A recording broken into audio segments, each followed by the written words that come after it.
Outlaws with Rebecca Hargraves and Devon Stack. Hey, hey! Hello, welcome to Outlaws. I'm Rebecca Hargraves. And my thing's not working for some reason. What thing? Your little Yeah, non-face face? My little talkie thing. I don't know why it's not working. Let's see here. It was working a second ago.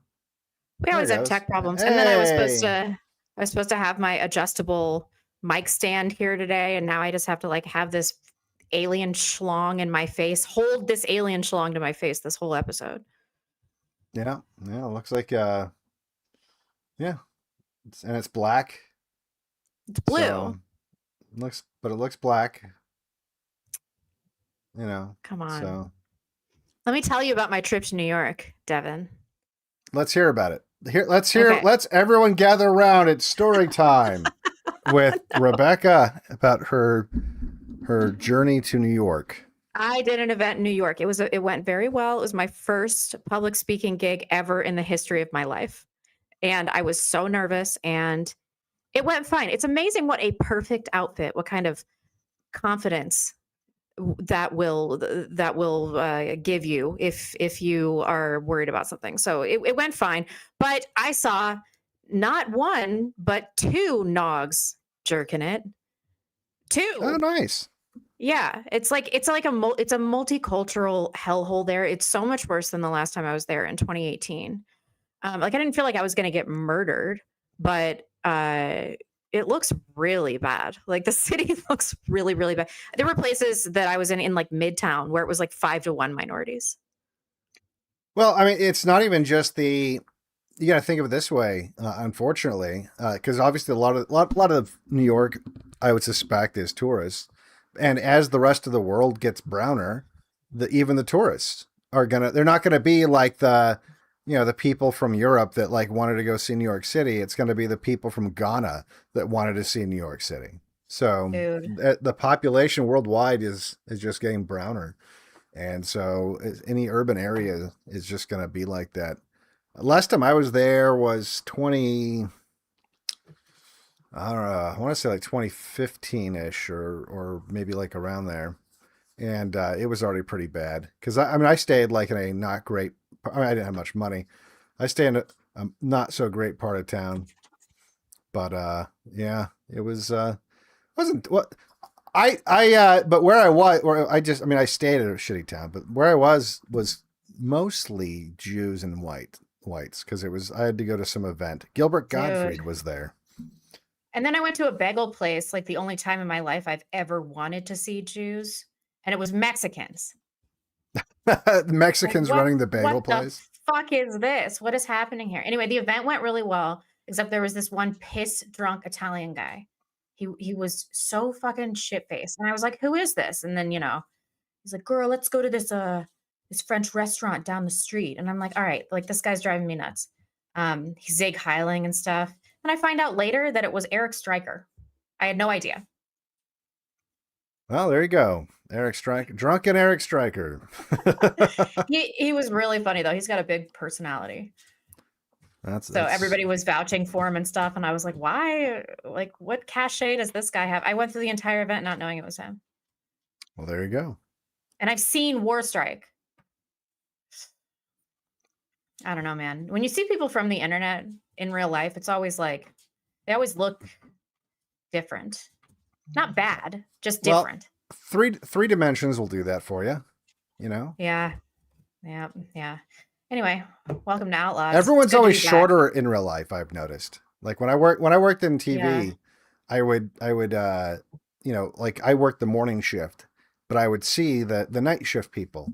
But I wouldn't see them at work because because I left the station before they would start popping in there, and I'd go work at my bouncer job. And one night I had to, like the technical director wasn't going to be there, and everyone was like a foot shorter than I thought they were on TV. It was crazy. In fact, shit, this is a real story. The weather guy was like a 4'10" Jew. And I was working, it was before I knew who he even was. I was working the door at this bar and it was Halloween. and he shows up and he's wearing his suit because he just got off doing the weather, I guess. And I carded him, and he got really pissed off because he's like, I'm the weatherman. I was like, how do I know you're not just some kid in a suit? It's Halloween. You're dressing up like an adult. And he got so pissed off. And then I ended up letting him in because the sports guy they always are, though. The sports guy is like the exception. He's always, they're always like almost 6 feet tall. And so I let him in, but that's just how it is. Like what's his face? Mission Impossible guy is really short too. Tom Cruise, yeah, he's a little guy. He's like 5 foot nothing or something like that. He's 5'6". Yeah, that's. I don't know. If you're really funny, I think you can overcome it. You have to be pretty funny at 5'6". You got to be real funny. Yeah, it's a bummer. I feel for short men. Yeah. All right. Well, what are we talking about today? We are talking not the Mexican-American War. What the hell outline am I in? We are talking about. Here we go. The right one. Well, we're somewhat talking about Henry Abbott, but really we're talking about prison reform. That's real. We're talking about Norman. And we're talking about people going against the death penalty. Mm-hmm. Also, or maybe you didn't see that part of the outline. I updated a little bit, but I'll weave it in. Yeah. Okay. So this guy, his name is Henry Abbott, and he was born in the 40s. He's half Irish, half Chinese. His mom was probably a prostitute, and then his family abandoned his father abandoned the family after that. So he was. I would too. Seriously, look at that. Was his dad the Chinese or the Irish? His dad was the Irish. Oh yeah, that Patty went. I would have run for the door too. And so he was partially raised by his prostitute Chinese mom. Oh, great. But he was mostly in the system. So he had like what they called failure to adjust. He was in and out of those detention centers and wilderness academies that we've discussed, reform schools in Utah. And later he was sent to Utah State Industrial School for Boys, which by the way, looks awesome. Have you seen this? I know. They probably got like a way better education than any. It's a fucking castle. It's a castle. It's a castle in like this beautiful Utah wilderness area. Like, yeah, this is better than any private school I've ever seen. Yeah, I mean, he claims that they mistreated him, which is probably true, but it's like, your mom's a hooker and you're a delinquent. Just let him do the stuff as long as they're not raping you. Well, yeah. The funny thing is, I didn't know about the Chinese part till you just said that. For some reason, I somehow missed that part. But this, I guess, in the same way, this stream is also about Jews trying to stop the death penalty. It's also about race mixing now. It is. It is about race mixing. That is true. So after he left this Utah detention center, he was only out for like 6 months. Then he gets arrested for forgery, for stealing and cashing checks from a shoe store. And he got 5 years at Utah State Penitentiary, which seems fair. That seems fair to me. I mean, you go in for 5 years, you probably get 2 if you're behaved well. Right. But while he was in prison, he stabbed a fellow inmate, Matt Christensen. No, I'm just joking. James L. Christensen, who died. And so he said that it was because the guy was trying to rape him, but apparently it was just some squabble over. Yeah, he threw water on him. Yeah, it was just some stupid. I actually found some articles about this. So so this is from the original local reporting, and they talked about how he basically if you read the article, he threw water on him, and Abbott freaked out and stabbed him to death. And in fact, when he went to go have his initial hearing, he like threw a little fucking a tantrum in the courtroom, and they had to decide whether or not he was competent. So this is here, a sanity hearing for Jack Henry Abbott, 23, of Salt Lake City, was in session to determine whether Abbott was competent to stand trial on a charge of assaulting a fellow inmate at Utah State Prison. as Dr. Roger S. Krieger, senior psychiatrist at the Utah State Hospital, testified. I saw a picture of him. He, looks the part. That he was testified that he was saying he seized a glass and hurled it at Dr. Krieger. Dr. Krieger hastily took cover, noting that Abbott did have marked hostile tendencies. So he attacks the psychiatrist that's saying that he's sane. But yeah, and then I found the article talking about him getting the guilty verdict for because the guy ended up eventually dying. So yeah, they found him guilty of man. So he was convicted of manslaughter, and he was given a concurrent 3 to 20 or up to 23 year sentence. When really they should have just at that point this is my point, that this is one of the reasons why our country is the way that it is. It's not enough that we deport all the illegals. We definitely need to do that. We need to start executing all the trash. Yeah. We just need to start executing all the trash people. This guy is obviously a trash person. He comes from trash people lineage. Like he's literally like Chinese prostitute potato nig spawn. I mean, how did you expect that equation to work out? And so but they gave him a chance, right? We didn't just abort him or throw him in the fire immediately, but hey, we have found him wanting. And so now he has to go into the pit of fire. And look, the cost to us, like the idea that you're paying in tax money millions of dollars, billions of dollars really, every year to keep trash people alive for no reason. Like it serves no purpose. Do you want to hear how much money he cost the taxpayers after this? How much? I don't know. I mean, but listen, his solution to this is to escape from prison. And I couldn't really get any information on how he escaped from prison. Ted Bundy was able to escape from prison in the 70s too, twice. So it's like, what kind of prison security systems? Ted Bundy jumped off of the roof in the law library. Apparently it was like really easy. And then the next time he climbed through like a hole in his cell. He lost 30 pounds. And it was probably a mix of, honestly, it probably was still the vestiges of high trust societies, just, people expecting that you wouldn't do that. And also just the technology. There's no cameras, right? There's no, there's not even like alarms to go off when you open a door. So, stuff like that. No, I did find the article talking about him escaping though. Oh, really?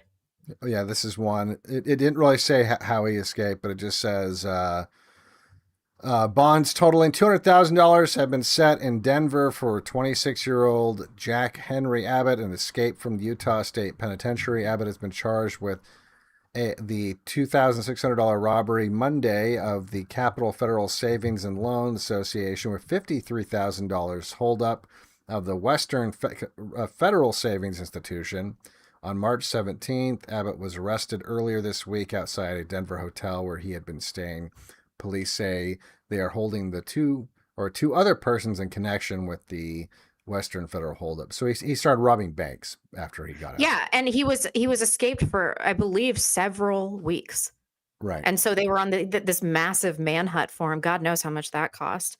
But eventually he was captured and he received a 19-year federal sentence for armed robbery. So that tacked into, that's a life sentence, basically. Because he was what? He was born in the 40s. So he was 30 here. And then he has the 23 plus the 19.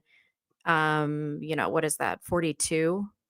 So he would get out in his 70s. So it's basically life. Right.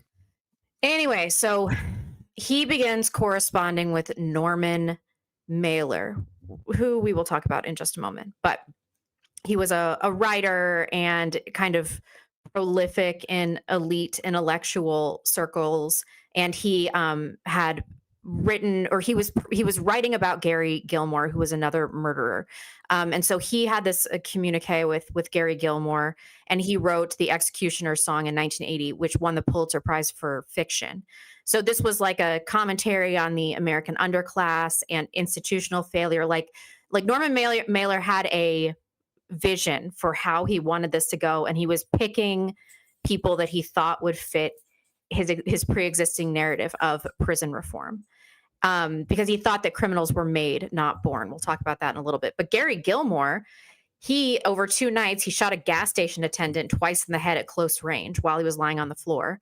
And he also, the next day, he shot a motel manager in the same, just execution style during a robbery. So he went on a murder spree. And then Mailer was like, oh, well, I guess this is my story for now this is a great hero. Let's find the guy that just executed 2 innocent people who weren't resisting, like because he was robbing them. They laid on the floor and did what he said, and he just had to murder them by executing them. And but yeah, the context really though was one of the reasons. I mean, it might sound like a bad example, like why would you want to write a book that is an expose on the horrible legal system and whatnot, using a guy who's not very sympathetic? It's because there was a 10-year moratorium on the death penalty, and they were going to execute this guy because this is when we were going back to our roots a little bit and said, well, why would we keep this guy alive? He just murdered 2 people that were innocent. And not only that, they were going to do it in the most based way possible. So this is him, by the way, while the Jewish press was trying to make him a hero. They were going to shoot him by firing squad. That's not an electric chair. That's literally a chair that he was strapped to while they shot him. So this was when we were fucking based as a country. Yeah. And we were going to use a firing squad against a guy who executed 2 innocent That's true. people. Yeah. When we brought that back in Idaho, because I don't think we have it anymore, but you got the back off you're popping like crazy. You got the back off that. Well, if I can put it down, that'd be awesome. Back up off that alien cock for a little bit.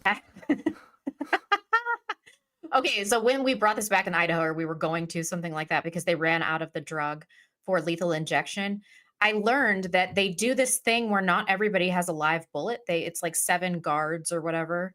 And so they all kind of share in the guilt, or there's plausible deniability, and you never know really who did it. I was like, why are we not doing this? This is so awesome. But it's less awesome because Gilmore wanted the death penalty. He requested it, and he knew it was going to be execution by firing squad, which I think is kind of a less terrifying death than lethal injection. Well, I just think that it's cheap. It's really like, why would we spend money on gas chambers, electric chairs? One bullet's like $1. Yeah, well, you gotta get all the blanks too. Yeah. Oh, okay. Like, so $7, and it's taken care of.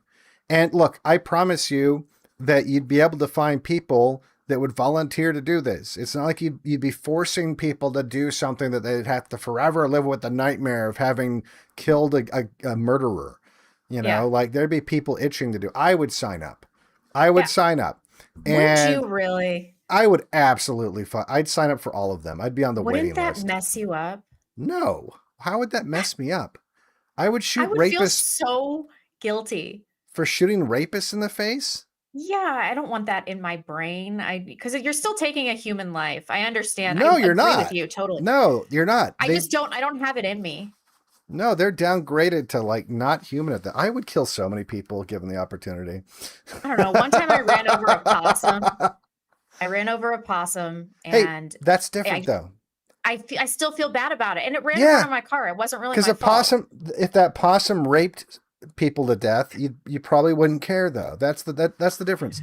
Like I feel bad, like, because I've shot rabbits that have been on my property attacking my cactuses and stuff, especially when I was first trying to get them grown, and so they would annihilate all my work in like a night. And so I went out there and I felt genuinely horrible for like shooting these cute little bunnies in the face, but I had to be done. And the only reason I felt bad was because they're just doing what they're supposed to do. Like, they're, oh, yummy, a yummy cactus treat, blam, and then they're dead. And so I felt bad. But like, if these rabbits were like raping and murdering people, I mean, come on, I would not have felt like even a little bit bad. I would volunteer to be the executioner of like every violent felon in the entire prison system Just line them all up. I don't even care. I will personally, I'll get the little thing that like in the No Country for Old Men machine that they use to kill Cow the thing. cattle. Line them up. I'll look them dead in the eyes. No fucking blindfolds. I'll look them dead in the eyes as I do it, one by fucking one. I don't give a fuck. You know, this is a life skill, Devin. I think you're missing your calling. I would do it in a second. I would have no problem. I mean, there's people I would want to erase that haven't even done stuff like that. And I would do that too, given the opportunity. No. I mean, I want people dead, but I don't want to do it. So well, that's fine. I will take that burden off of your hands. I won't make you guys watch. You know, just I'll just build me like a warehouse kind of a thing with a conveyor belt where I stand on one end and like the buses arrive at the other end, and I've got that little cattle thing, and I'll just that's it. And just as long as there's like a big like pit for them to fall into after I, hit them with the thing. I don't know. Maybe it would affect you more than you think, but I suspect you're telling the truth. No, I'm 100% being honest. I wouldn't care at all. Like, why would I? Like, it doesn't make any sense to me, even why anyone would care. Speaking of people that we want I can't even relate to caring about that. Like, that's how much I don't care. Like, that sounds weird to me that anyone would care. No, I mean, I see the justice in this. I do. I just don't. I don't think women are typically killers. What do you think? I mean, he's somebody's son. Yeah, fucking bring her on. Put her on the conveyor belt too. She gave birth to that thing. We can't have that thing. Unless they're having abortions, then they somehow can rationalize that. No, sterilization. We need to sterilize anyone. If you produce a murderer, you should probably be sterilized. There's something to be said about the genetic component here. Yeah. Well, and like a lot of it has to do with Judaism. Well, I think in this case, it's like, well, not in this guy's case. The other guy, I don't know about Gilmore's family, but the other guy, it's Hoppa rage. But yeah. Gilmore is just bad genes. I would have, put him in the pit and then sterilize his mother. So she doesn't make any more of those. You have one job, and it's to make your kid not a serial killer. Yeah, just make one that's not going to be a murderer, and we won't sterilize you. God, of all these murderers, though, I hate Norman Mailer the most. I hate him more than I hate these other people that like killed in cold blood. I don't know why. I think it's like the profiting off of the narrative, the false narrative that he created about institutions failing and this not really being their fault and not acknowledging the genetic component of criminality and blaming system. Like there's something about him where I'm like, you're worse. The other people lacked impulse control, but this guy, he's just the worst. He's just the worst person. So of course he's Jewish. He was born in Brooklyn to Jewish immigrant parents. His father was South African. From where? South Africa and Lithuania. By way of Lithuania, Eastern Europe. By way of Lithuania. He went to Harvard and he got a degree in aeronautical engineering. And then he's like, I want to be a writer. I want to rub elbows with all of these people. So he graduated in 1943 and then he was in the army. And he wrote a fiction novel called The Naked and the Dead, which was published when he was 25. And it was just a massive bestseller, like instant bestseller. And of course, I was reading through the synopsis because I'm not going to read this book. And it's like, 2 of the platoon members are Jewish and everybody's calling them dirty Jews. And it's like part of them dealing psychologically with like being the other and blah. I'm like, God, you just can't help yourself. It's like everything they do is that. Yeah. Right. And this guy was just a personal disaster. I think he was married 6 times, but his second wife, so he wants to run for, is it mayor? Yeah, he wants to run for mayor of New York City. He throws a party, which might have been a birthday celebration for this boxer, Roger Donahue, but I think he was using it as a way to promote his mayoral candidacy. And he separated the party into people that were for him and people that were against him. And he put his wife on the against him side. And then they get into some kind of fight. And he takes I don't really understand what it was some kind of knife. Was that like a letter opening knife? Yeah, it was like a letter opener. Yeah. It was like a small knife. And he stabs her in the chest and in front of everybody. Like stabs her once. Almost fatally. Almost fatally.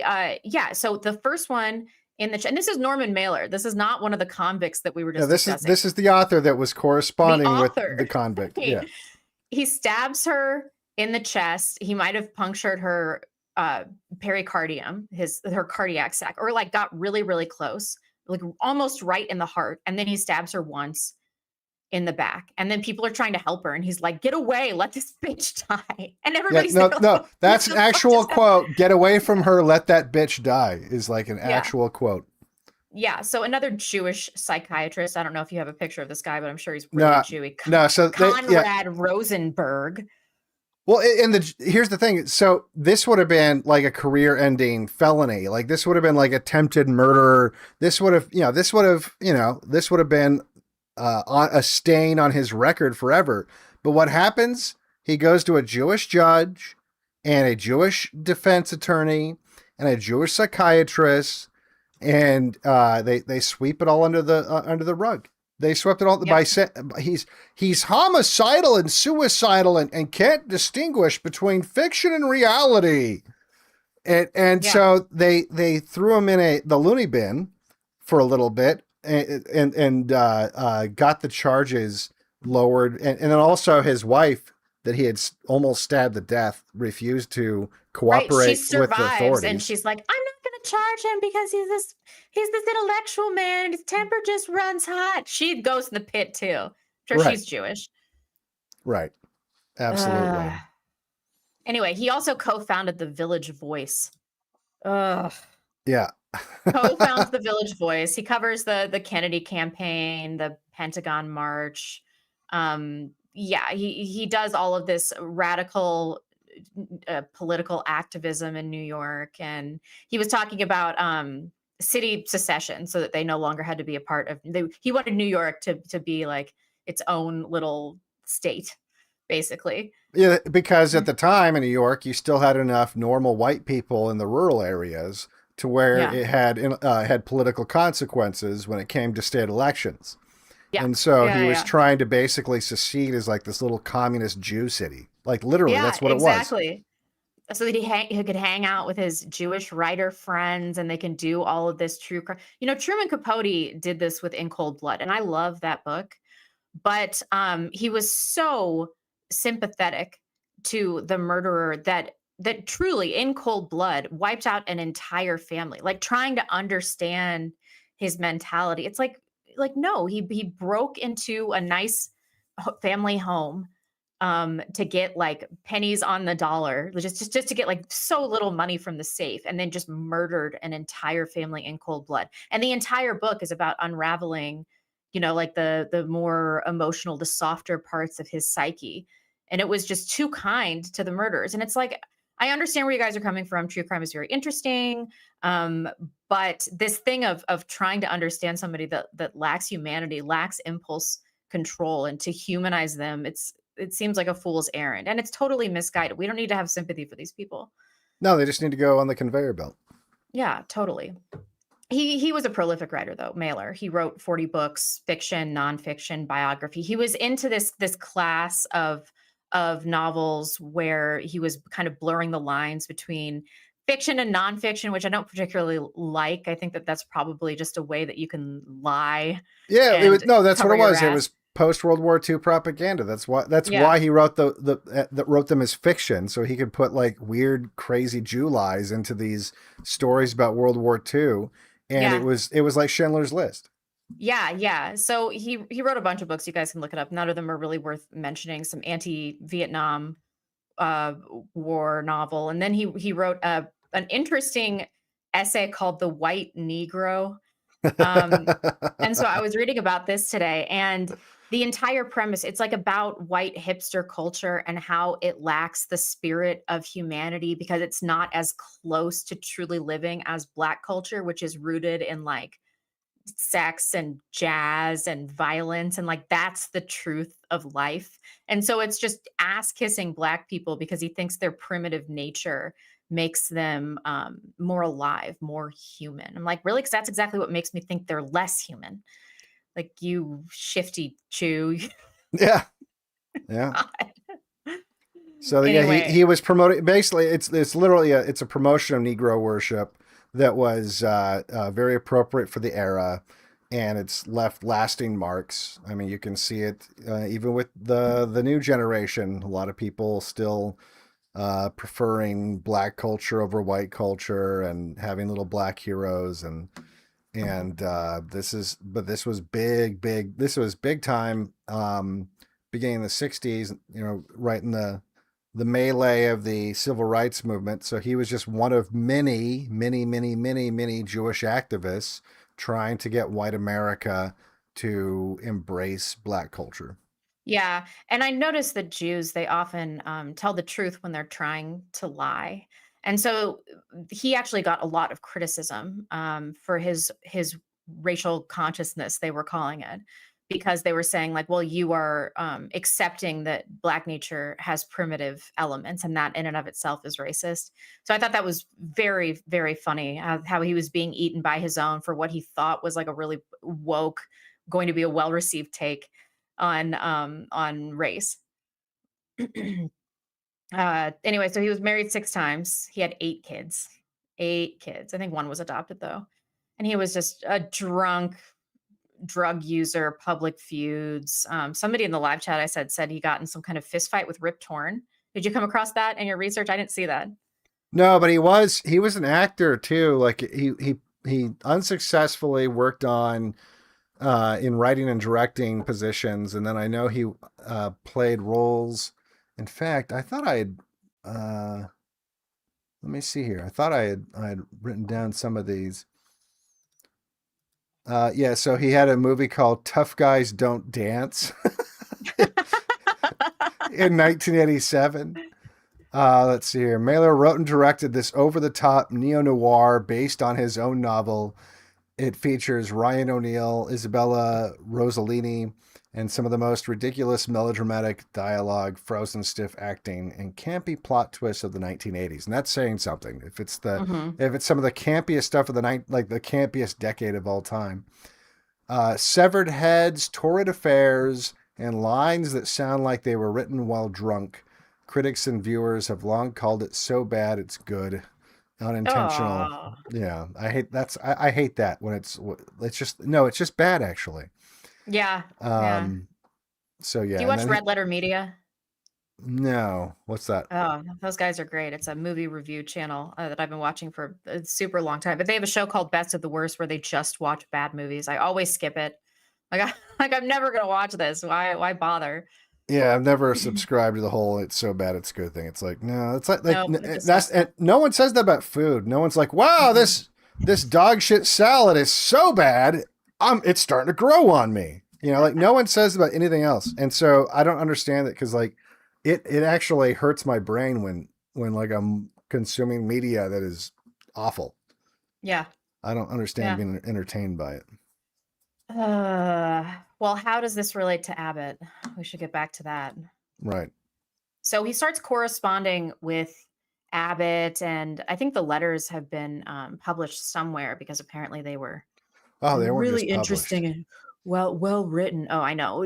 But they were also made into a book by Jack Henry Abbott called In the Belly of the Beast. But the individual letters, I think In the Belly of the Beast was a lot of commentary too, but the individual letters, like the back and forth, they're in their entirety. They're in the New York City Public Library, something like that. But Mailer was deeply involved in getting Jack Henry Abbott paroled. Well, Mailer before we wrote the get to that, introduction to this just book. because you mentioned the letters, I found this when looking for stuff. They actually did like kind of like the vagina monologue type stuff, only with his letters. And this is right before we have a twist coming up in the story, guys. A predictable twist, but this is right before the twist. So Trinity Square dramatizes the Abbott letters. And so they're talking about telling the paralyzing truth of 19 years in prison. Jack Henry Abbott, letters from In the Belly of the Beast, speak with hoarse and horrifying eloquence. Norman Mailer was instrumental in having Abbott's letters published and then in getting him paroled from prison less than a month later. There we go. Yeah. Yep. But we'll get to the twist here in a second. That's unreal that they would do that. Yeah.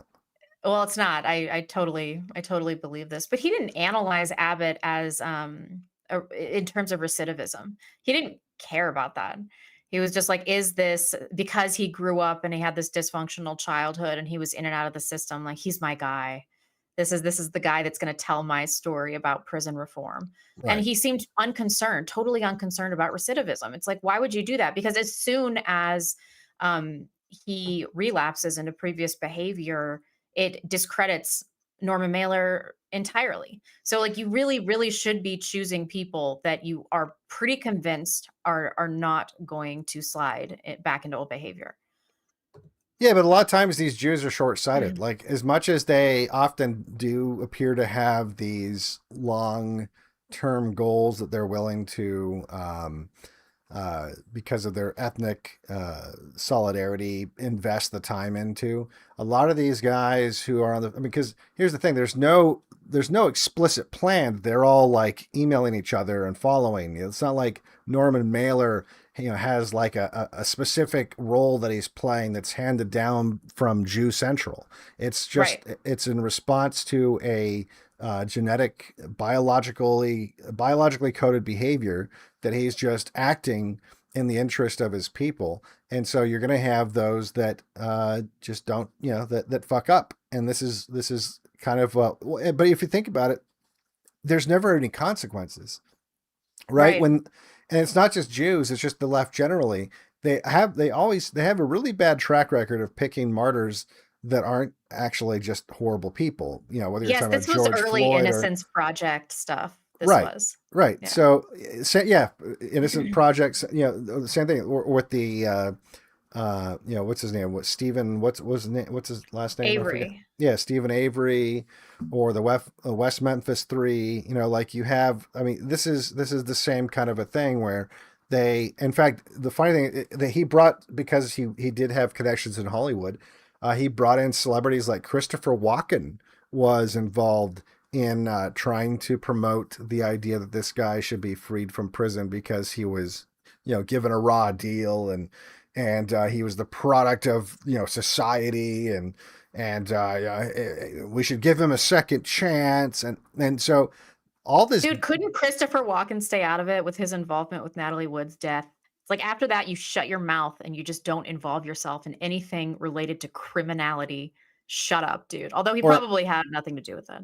Or maybe that's why you double down, right? So, Ugh. Yikes. So he and other literary individuals and people in his elite class, they were deeply involved in this parole operation, and they were writing letters to the parole board, and they just wanted him to get out, which is once again shocking to me because he had already engaged in recidivism. He had broken out of jail and he had committed armed robberies. yeah, like the second he got out of jail, he robbed banks. It's like, Yeah, it's like, what do you think is going to happen when this guy is paroled? And it was successful. And he attacked and he killed another prisoner in jail. In jail. Yeah, in jail. So I don't know what he thought was going to happen here. This was obviously short-sighted. But it worked like they do with the Innocence Project and Kim Kardashian and public pressures. I think Kim Kardashian helped get Julius Jones out. The prison board, the parole board, they were receptive to this and they paroled Jack Henry Abbott in 1981. So it hadn't been but 6 weeks, and guess what happened? Guess what happened, audience? Abbott is at a diner. He's with two women who, reading between the lines, sounded like prostitutes. And this young waiter, Richard Adon, is like, you can't use this bathroom. This is a staff bathroom. And so he ended up like leading him out to the alley is what I read, although that doesn't make a lot of sense, but that is what happened. They ended up in the alley together and he murders him. He just murders him. Yeah. Stabs him to death. In fact, Yep. here's a crime scene photo.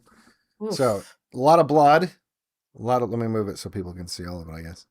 So it's not like it was just an accident. No, he Nope. Yeah. brutally murdered a guy in the same fashion that he brutally murdered that inmate with him. So he's been, this to give you an idea of how soon after he did this, after being released into the general public, the New York Times, having not heard about this incident yet, the next day ran a glowing review of his book. In the Belly of the Beast. Yeah. I mean, Yeah. obviously they had no knowledge of that he was responsible for this. And I mean, how many murders happen in New York City every day? But it was the following day that Yeah. this rave in the New York Times came out. Right. Yeah. Yeah, you just stabbed him to death and fled the scene as would be expected. And then there's another taxpayer funded manhunt. This one lasting Right. 8 weeks. 8-week manhunt, and he was captured eventually in Louisiana. So this was a national manhunt. Lord knows how much this cost. Just incredible. Yeah, and then he goes to trial. I know you have a clip here. Yeah. So this is, well, first of all, obviously the press immediately mentioned the fact that, well, Mailer looks like a fucking retard now because he spent all this time telling us to get rid of this guy after writing his big stupid book about how the death penalty is evil. And literally, right when he gets out, he murders some innocent young waiter over literally nothing. And then we have to go hunt him down and arrest him. And they called him for comment, and he said he would do it again. He said he would do it again, and, quote, that culture is worth a little risk. Culture is worth a little risk. And later, even though like a lot of the historical record describes him as being very repentant and apologetic, when I find clips of him talking about it, he doesn't sound like it. Yeah, he doesn't sound like he's owning up to what he did at all. I mean, he says he owns up to it, just in the same way a politician apologizes for like raping a boy, in that he blames society or some other reason. Like he says that he's regretful, but and then he explains why it's not really his fault. So here's a clip from him here. I am not trying to avoid my own responsibility in this. I consider it large. But how I would do it differently, I don't know. I had a debt to Abbott that was sizable. Mr. Abbott helped me a great deal with the Executioner's song. I came to understand Gary Gilmore better because of the letters that Abbott wrote to me. And Abbott wrote with a real generosity of spirit. He never held back. He gave me all his knowledge. Writers tend to be very stingy. He gave me all he had. When I say to him, how do you want me to use it? He said, use it any way you want. What had happened is I'd shown his letters to other people, and they were printed in the New York Review of Books. They were wonderful letters. And then there was a book for it, at Random House, actually. And the book came out. And, and he got out through the efforts of a number of writers, myself most prominent in that. And then his book came out about 4 weeks after he came out of jail. Well, I didn't feel responsible because I'd gotten him out of jail, but I felt responsible in another way, because he'd been in jail for so much of his life that he had absolutely no habits for the outside. It was like being thrown into the Turkish army overnight. So see, he's like, I felt responsible not for getting him out of jail, but also here's why my thesis is still accurate. That's why he did it. Like, if you listen carefully, that's what he's doing. He's trying to preserve his original thesis. I'd gotten him out of jail, but I felt responsible in another way, because he'd been in jail for so much of his life that he had absolutely no habits for the outside. It was like being thrown into the Turkish army overnight. There you are, you're in the Turkish army, you don't speak Turkish. You'd never been in the army before. You don't know what to do. So in that sense, I knew that Jack needed a lot of help. And what he really needed was somebody who would spend a prodigious amount of time with him every night, see him, live with him. A babysitter? Live with him the way someone in AA lives with a drunk.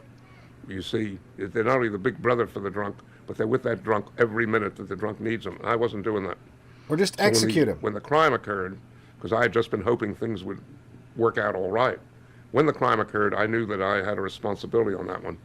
There's an attitude now in America, let's bring on the law and order, let's get rid of all these criminals, all these people who knife people, who shoot people. It's too easy. The fact it's too easy. Let me finish since I started this. The fact of the matter is that this country right now is in a situation where the rich are getting richer and the poor are getting poorer. What? And since we have had unstable social conditions for 20 years anyway, this is likely to aggravate them. If it aggravates them, it's going to increase the intensity of the demand for law and order. And if that happens, we're going straight toward fascism. Well, he's right about that. But in the first clip, he says the most Jewish thing ever, that he had a debt to repay him because he supported his artistry. And that still is more valuable. Him knowing the outcome of this Right. is still more valuable than the somebody life losing of their a life. goy. Right. Yeah, exactly. And then he keeps going on about like how well, it doesn't matter because fascism will, if you get mad about this guy, fascism You're will a happen. fascist. And then Right. it's funny because he goes on to say this about the fascism. So I'll just say that those of you who keep yelling for law and order at all costs, just recognize that what you're really asking for is fascism, and maybe you secretly want it. Oh, it's not a secret, bitch. Oh man. Yeah. These Jews, they just can't help themselves. It's like hard coded in their DNA to subvert culture and to create chaos. And that's really what his entire career was about. Right. About chaos and his life too. Yeah, and trying to inflict it on everybody else and trying to come up with excuses for bad behavior. Because a lot of his earlier works too were, especially in the Village Voice, it was explicitly about dismantling the Protestant white American tradition and trying to redefine it as a multiracial, multi-ethnic hellscape or utopia for him, right? And so that's anything at all that would jeopardize his ridiculous political messages, even if it's someone getting murdered. It's your fault, and you better not complain, or fascism. Right. And in terms of recidivism, the idea, it's so preposterous. Like, you're not ready to live in society if you have to have somebody with you 24/7 stopping you from raping and murdering. Right. At Like, that point, that- you get killed. definitionally, you Just need kill to be him. in prison. Yeah. No, you need to be it's dead. so preposterous.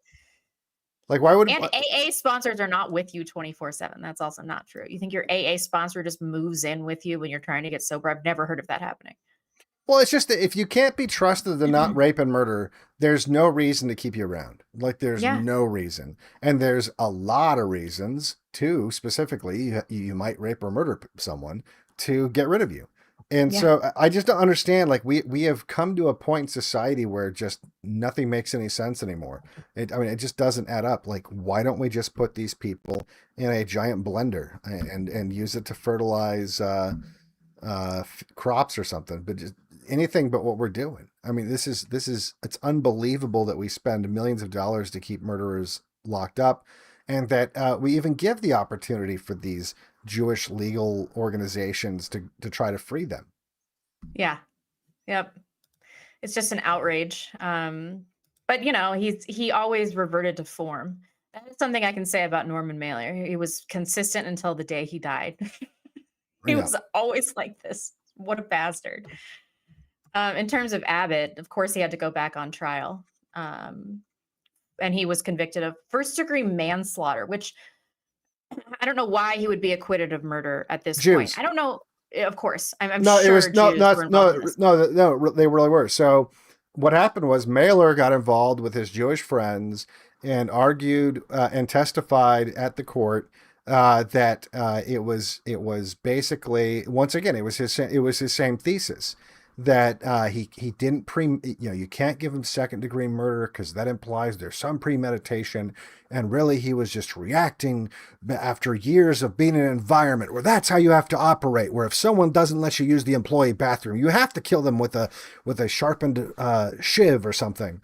And like that's basically what they argued, and they were able to get the Jewish judge to bring it down to manslaughter. And Mailer testified on his behalf, didn't he? Yeah, he did. So here's from this, or from the after the case wrapped up. The jury had obviously been torn between two possible verdicts: murder in the second degree or manslaughter. And after just 2 days of deliberations, they decided on the lesser charge. Also, First-degree just again, Is look anybody at on that jury. white? Right. Yeah. I You see got- Asian, black, black, and like black, women, black. there's the fat white woman at the top with the blonde hair. So you got I don't see no, that woman's black. no, she's got blonde hair. Maybe it's just not coming across from where you're seeing, but like the I don't girl, know. She has negroid features. Maybe this is a sketch artist error. no, the one above at the top has on this side. Oh, it doesn't matter. It's woman. First of all, it's like half women, and I don't, and maybe some Jews, maybe one white guy is on that entire jury panel. So that's also a huge fucking problem, because this is 1982, by the way. So like that's how like New York was. That's how fucked it was already. You were never going to get a white jury in New York City. On the lesser charge. First-degree manslaughter, with the mitigating factor that Jack Henry Abbott killed Richard Adan under extreme emotional disturbance. That's what defense attorney Ivan Fisher had asked for. Yep, Ivan Fisher. Yeah, it was extreme emotional disturbance. Inciting Abbott's lengthy, brutal years in prison. Years that took him, Fisher had said, from the belly of his mother into the belly of the beast. Prison, as Abbott had called it in his best-selling book of letters.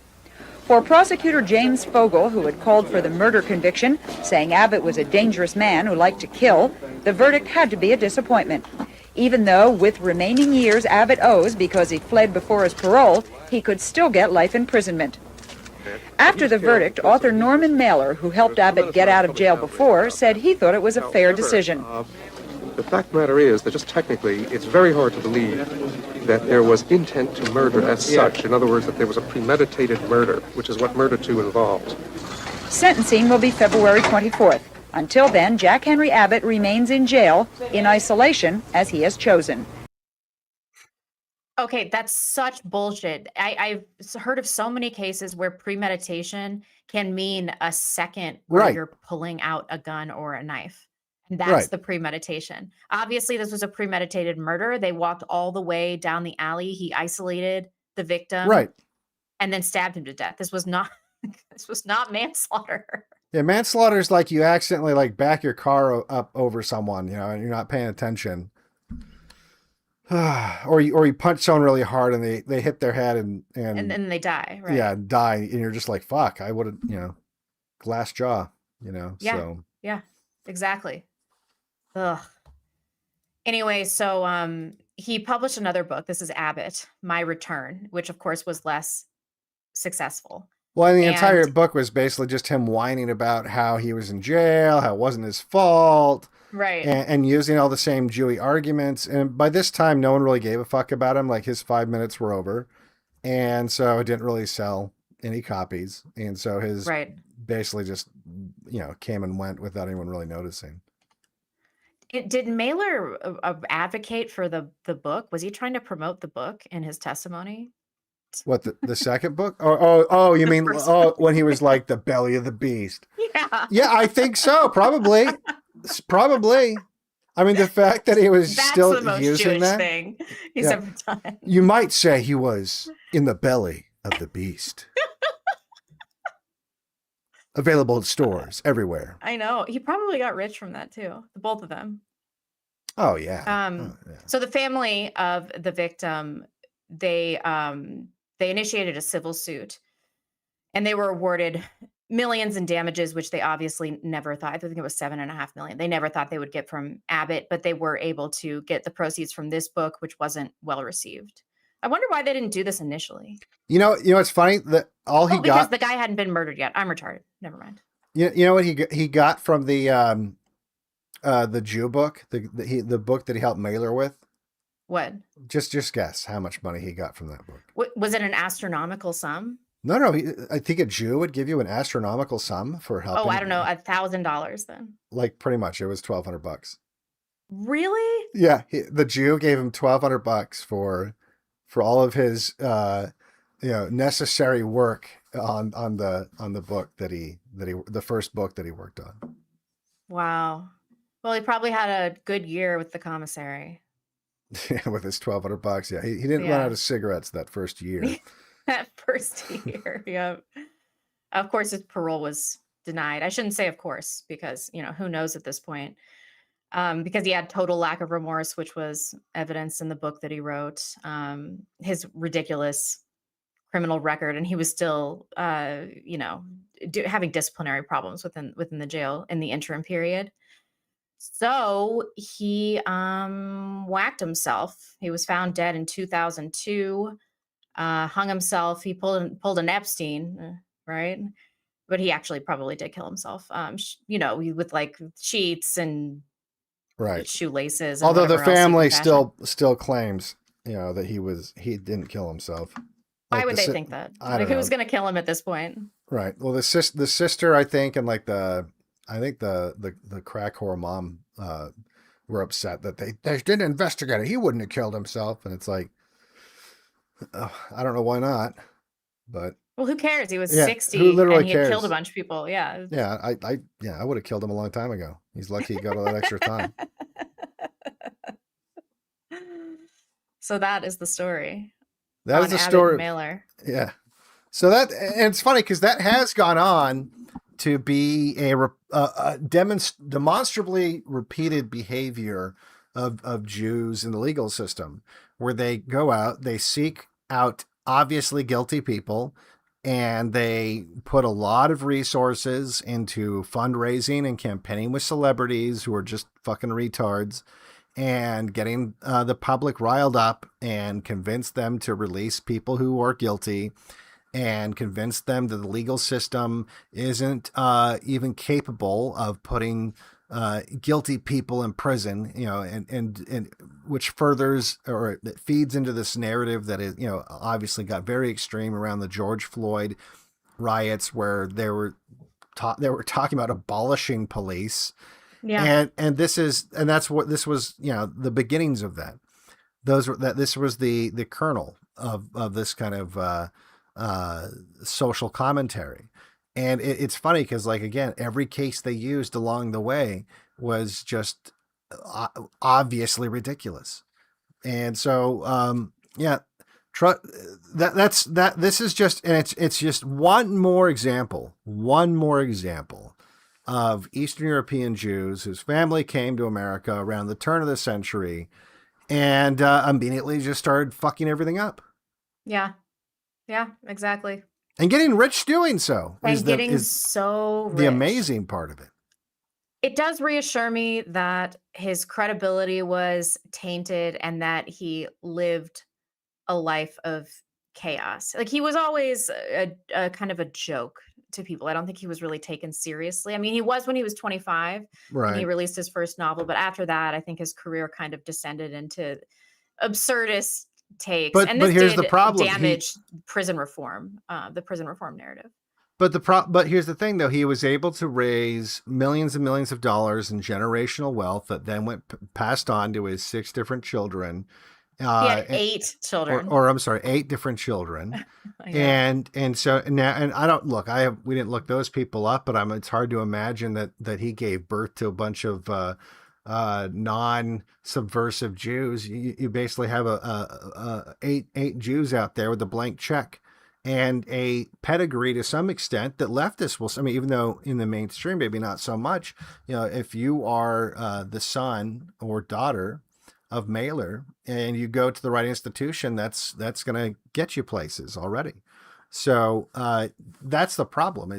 Is this big ball of money that all of these Jews made around the 50s and 60s for their activism. It created a situation in which their children were able to go to elite institutions, go to elite schools, and weasel their way into powerful and influential positions throughout the country and maintain their power. So Yeah. that's something that we need to think about. Yeah, I'd say so. So I've noticed, Devon, that on our streams, the best received parts by the audience are when we're shooting the shit. Like when we're done with the stream. When we're done with the stream. I know. And then we're talking about other things. So we seem to be introducing this in something of an organic way on the show when the content doesn't really afford Like, I don't know. This was about an hour long discussion, right? Right. So I think that we're going to keep doing this in future if you guys like it. But, we'll roll with the punches. If you don't like it, we'll stop. But I really enjoy having conversations with you about things that are happening. And I definitely wanted to talk to you about this Shiloh case this week. Well, that is going on. Yeah. Yeah, So for those of you that don't know, everybody knows the Shiloh Hendricks story. So I won't bore you with that. But she has been charged with 2 counts of disorderly conduct. She's pleading not guilty. She is just a ballsy lady. I just like her. Look at her. She looks demure and she's just showing up and doing the thing. And I think that the prosecution is just self-immolating based on the interpreter, which we're going to talk about things. So they're posing this 8-year-old boy who did steal from her. I mean, that was glossed over initially many times. They're trying to paint him as like a little retard. I'm like, you mean Somali, right? They're saying he's autistic. I don't think that there's a lot of evidence from that. And then he had a history of just like up and stealing from people's bags in parks. This had happened several times before. So this week his father testified and they used a Somali interpreter on the witness stand. Well, you know what's crazy about that is the father is a bus driver and you need a CDL to be a bus driver and you need to be able to speak English to get a CDL. But somehow he doesn't speak English and he has a CDL and he needs an interpreter. And that's just one instance out of like the thousands of instances of this happening across the country that's leading usually to disaster when some Indian can't read the sign that says wrong way as he plows into a family of 8. Yeah, exactly. So this is from one of the local news stations. The boy's father testified with the help of Somali interpreter on the witness stand. He said his son's autism makes it hard for him to understand that he shouldn't take things that aren't his. And he said it's happened before, but usually people express more compassion than what happened last year. At that point in his testimony, he choked up and he paused. He said parents are usually willing to help him when his son behaves that way in public. Dude, if some little nog starts stealing from me, it's amazing she didn't drop kick this kid. She just hurled a racial slur at him. Who cares? Walk it off, kid. Right. No, it's fucking insane. Like here's the thing is we shouldn't have these people in our country. They're genetically incompatible with it. I mean, you guys get it. Everyone understands. It's obviously this is a secondary symptom of a larger problem where now the system has not only become so corrupt and anti-white that it let these people into our country in the first place, but now this is going to be, you guys need to prepare yourselves. I'm just telling you, this is going to just happen more and more. The system is now being weaponized against the people who are the white people who refuse to die out, the people that don't sit there and keep their head down and take the abuse and just hand the keys to the castle over to the brown people. This is 100% a malicious prosecution. That is, it's 100% there to punish white people.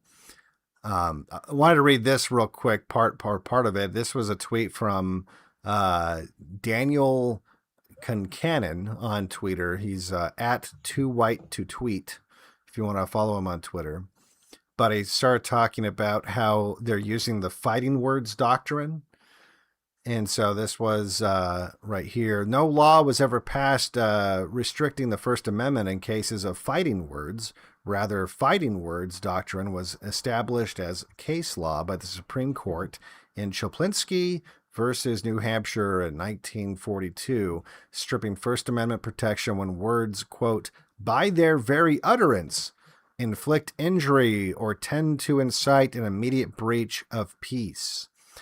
Now that's what they're using as the precedent to try to prosecute her. But you can imagine how that could also be extended to prosecute anyone that says nigger and then gets in a physical altercation over it. And this is, it's the real fucked up irony of it. I was thinking about this is they are going to be using the legal system that white people built to kill them. Basically, yeah. they're going to be Yeah. using the weapon that they use to kill us won't be a weapon that they made. It's a weapon they wouldn't be capable of making. And the whole reason why it's so effective is it's being used in a way that no white person thought it would be used when it was created. And because the norm was such that you just assumed forever, and unfortunately that's the case. That's how we got here, is white people for generations just took the idea that we were in a white country for granted. And so they didn't think about putting in kind of like these safety measures that would prevent non-whites from hijacking the system and using it against them. Right. And so this is just one instance, but the system is full of opportunities for non-whites to get an otherwise functioning legal system and use it as a hammer to bludgeon white people in the head with. Right. There's no self-awareness for people that are still pushing a multicultural narrative and magic dirt theory, because what we have here, irrespective of this claim of autism, which I'm not buying. I mean, what's the average IQ in Somalia? 80? Well, that's the thing, is a lot of these, because remember when they were talking about the Somali fraud that was going on, where they were getting all this extra money. So the parents are stealing on a mass scale, right? And then the kids are adopting their culture of theft. And that's what's going on here. They're not adopting the American culture of high trust, the white culture of high trust. But that's why there's so many Somali kids classified as having autism, because if you get them with that designation, you get money. And in fact you get extra funding. So, because it used to be a joke that like, oh, look at all these autistic Somali kids that are retarded. No, that's not really what it is. I mean, they are retarded. I mean, but they're retarded in the sense that they're just naturally stupider than white people. They have naturally lower IQs than white people. But gosh, the average IQ is 67. Yeah, so they're just saying autism because they don't want to say retarded nig. No, that's what it is. So doctors are happy to give them the title, and then once they have that, it entitles them to funding because they have some kid that's basically on disability. Oh my God, that's so low. No, that's what's happening. And so it's not, his kid isn't like autistic in the same way that your friend might have some autistic kid or whatever, like white kid or whatever. That it's not, in other words, it's not an anomalous thing. It's not like, oh, Somalis are usually like intelligent people, but every once in a while something goes wrong and they have autism. Like if that kid has autism, the entire Somali race has autism, and they don't. They have Somaliism. And oh my God, did you know this? Gorillas generally score between 70 and 95 on human IQ scales. Yes, they're dumber than gorillas. Coco the gorilla. We are giving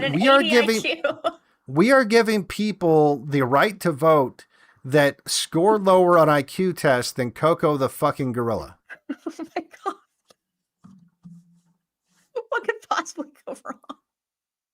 That's what's happening, folks. And look, and you think the people don't know this? The people in charge that have the ability to take care of this know this. They know this, but they want this.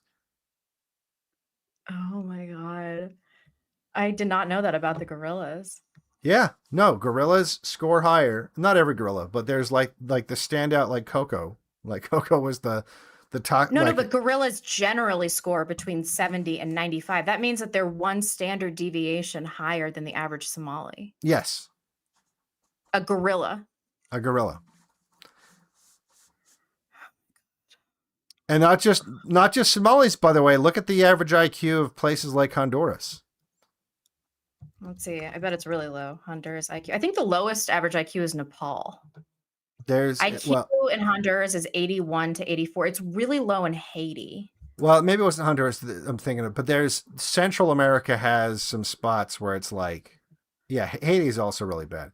But Central America, and it all depends on what data set you're looking at, but Central America has at least a couple spots that are like in the 70s. Guatemala is 47. No, that's not possible. Is it? I'm looking at an article right now. Holy shit. That's like Nicaragua is 53. Jesus. This is functionally retarded by any measure. That's like non-functionally retarded. Like that's almost like, how are they alive? What about fucking abos? What do they score at? Because they got to be Oh, really geez. I'm sure fucking that's dumb. low too. That's got to be like 30. Aboriginal IQ. Let's see. It is do not accurately measure the intelligence of indigenous people Oh, of course. because these tests are Oh, culturally yeah. biased. Yeah, of course. Yeah. Anyone who's taken an IQ test knows that's not true. There's nothing cultural about it. This says median value is 62. Can you imagine being a race of people that's dumber than Aboriginals? Yeah, it's absurd, but that's the way it is. And we're going to see more of that, because here's the thing: non-whites stick together, and non-whites even because if your enemy is white people, like if the whole let's say you're a group of non-whites that isn't 60 IQ or something like that. Your competitor is not the Somalis. You can sit there and help the Somalis all day long. It's not going to politically hurt you as much as it is going to help you against the whites. So if you're trying to punish whites and displace whites and atomize whites and cause chaos for whites, then brown people know that they can form these alliances and fight the whites, because their reasons for fighting the whites are identical. And they know that it's going to be a long time before they themselves are competing for resources, because all the resources are coming from whites. And so as long as they can bash that pinata, they might as well have two of them bashing the same fucking pinata so that the candy comes out faster. Now, at a certain point, but these people don't think about the future. At a certain point, there's not going to be any more candy left in the fucking pinata. And then you'll have, unironically, there will be those ethnic barriers even between the non-whites. You'll start to have the violent encounters between the Somalis and the Guatemalans or whatever, right? Like they will start drawing ethnic lines that are a lot less fuzzy than they are today, because today there's like two teams. It's Are you white or are you not? So that's just going to keep happening, and white people need to be prepared for that. And this is all the more reason to go live in a white community, because in a case like this, I mean, who's going to be deciding her case? Is it going to be based white people? Is there going to be a based white majority judge? Women, right? So the people deciding Shiloh's case are not going to be people that have are not going to be. It's not going to be a jury of her peers. The judge is not going to be sympathetic to it. They're all going to be oppositional. And so at minimum, if you live in a white community with other white people, you at least avoid this kind of, first of all, she wouldn't have been arrested in the first place. And if she was, she wouldn't have been charged. The DA would have been like, what the fuck are we doing here? And even if she was charged, they wouldn't take it to fucking trial and try to dig up some free speech exception from the 1940s to throw the book at her.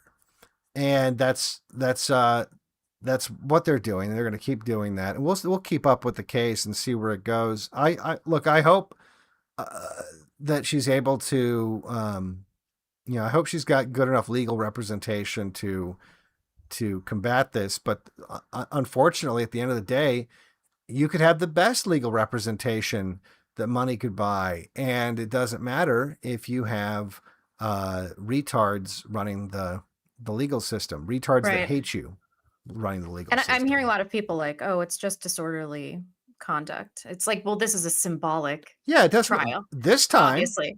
Yeah. This time it's just disorderly conduct.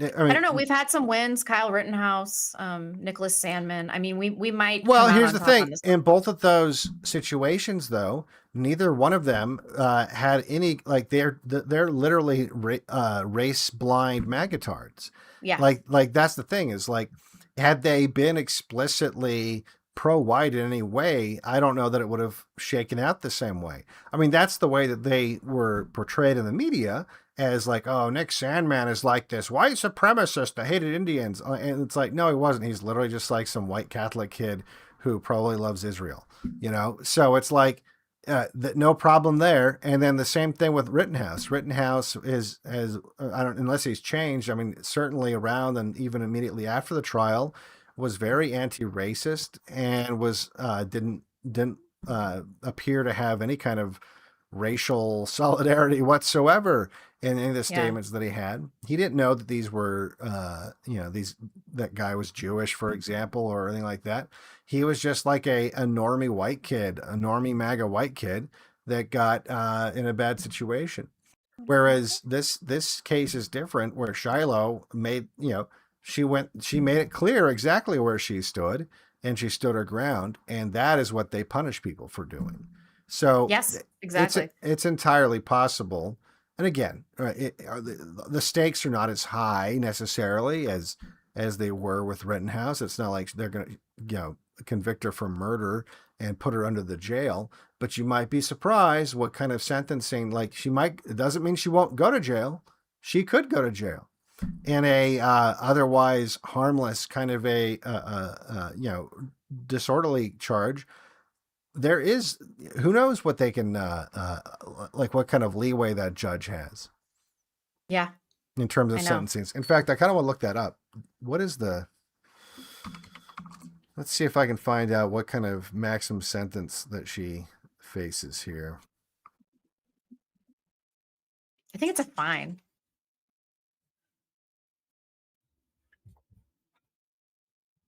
Like, if it's a fine, no, like,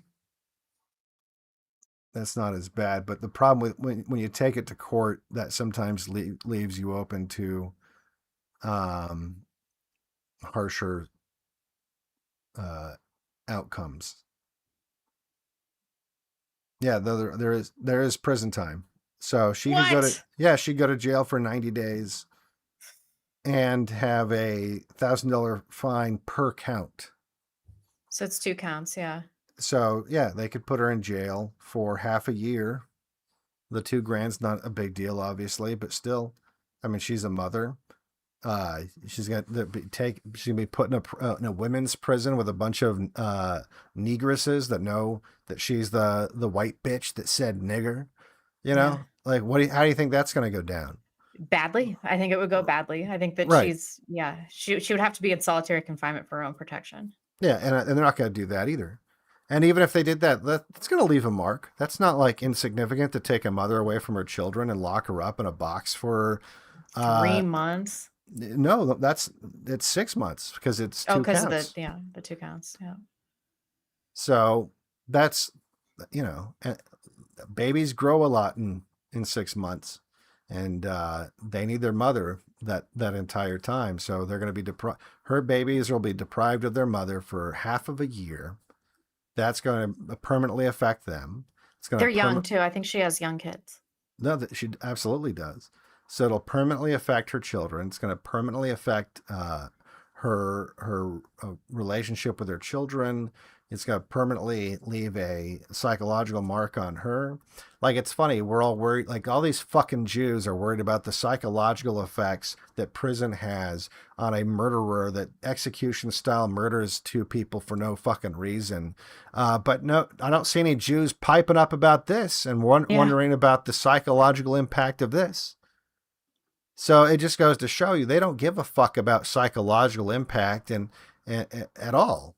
They care about releasing hardcore criminals who are going to create havoc in the society, and that's really the objective. Yeah, of course. And because she's harmless, they want to put her in jail.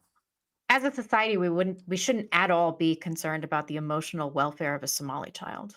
At all. Like, even if hurling an insult at this child affected him deeply and psychologically, I've never cared less about anything in my life. Get out of our country and take every one of you with you. Well, and not only that, it's like if their IQ's that fucking low, how does that kid even know what the fuck happened? It's like let's throw people in jail for mocking the gorillas at the zoo.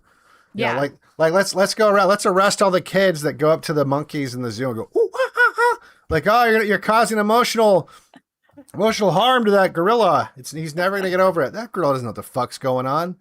And neither does- allegedly, he doesn't even have the mental capacity to know not to steal from people's purses. right. So how the fuck is he gonna know that like nigger's not like a compliment? Oh, thanks. Thanks, Libby. Yeah, he gives like he fucking knows what the hell's going on.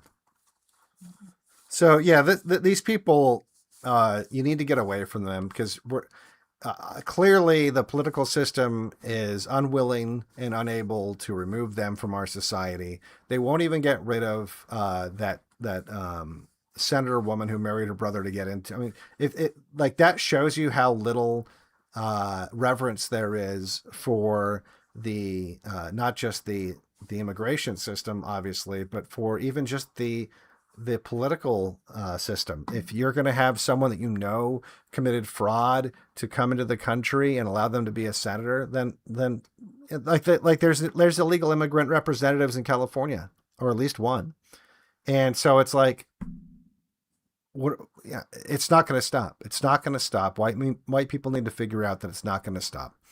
And you need to start physically removing yourself from these areas because they're not going away. And this is going to becoming a brown shit country. Yeah. I mean, so many of our problems could be solved if everybody was just as racist as we are. But they're not. Yeah, it can happen though. I was once not racist. I've been reading your book. You were once, well, you were always racist. I was always a little. I always knew. I think I did too. Yeah, I think I did too. Like, I remember being around all these black kids because of inner city busing and being like, these people fucking smell. Like, I don't want to be around these smelly kids. Well, I think that's the thing is, I think that people need to understand a lot of this stuff is let me put it this way. There's a difference between white people who biologically get it, but then the propaganda prevented them from like really, conceptualizing that and realizing that there wasn't something wrong with them, that what they were witnessing was real. And then there's the white people who, the pathological altruism is they never had those thoughts that you and I had when we were kids about non-whites. They never had those thoughts. It just never, It never happened. So even if they weren't bombarded by the Jewish propaganda telling them, it's a small world after all, it wouldn't fucking matter. They would still be these blue-pilled race trading faggots. So like that's what we're up against. I always feel like the search for truth is kind of innate in people, but I don't really think it is. I think if it's inconvenient, people will entertain just tremendous delusions so that they don't have to intellectually rock the boat. That's very disappointing. But there's it's supposed to be your North Star, though. We're all supposed to be on this planet in a search for truth. People, they call them comfortable lies for a reason. People don't seek truth; they seek comfort. And there are so many people. I mean, think about the QAnon phenomenon. QAnon is more popular as a movement, maybe not so much today, but definitely at its peak, than all of the dissident right put together. QAnon had. Oh my God. Why do I want to commit suicide after every stream? That cannot possibly be true. No, that's 100% true. QAnon at its peak was like several times over as popular as Nick Fuentes was and is. QAnon was the peak, manifestation of people not wanting to actually believe the truth.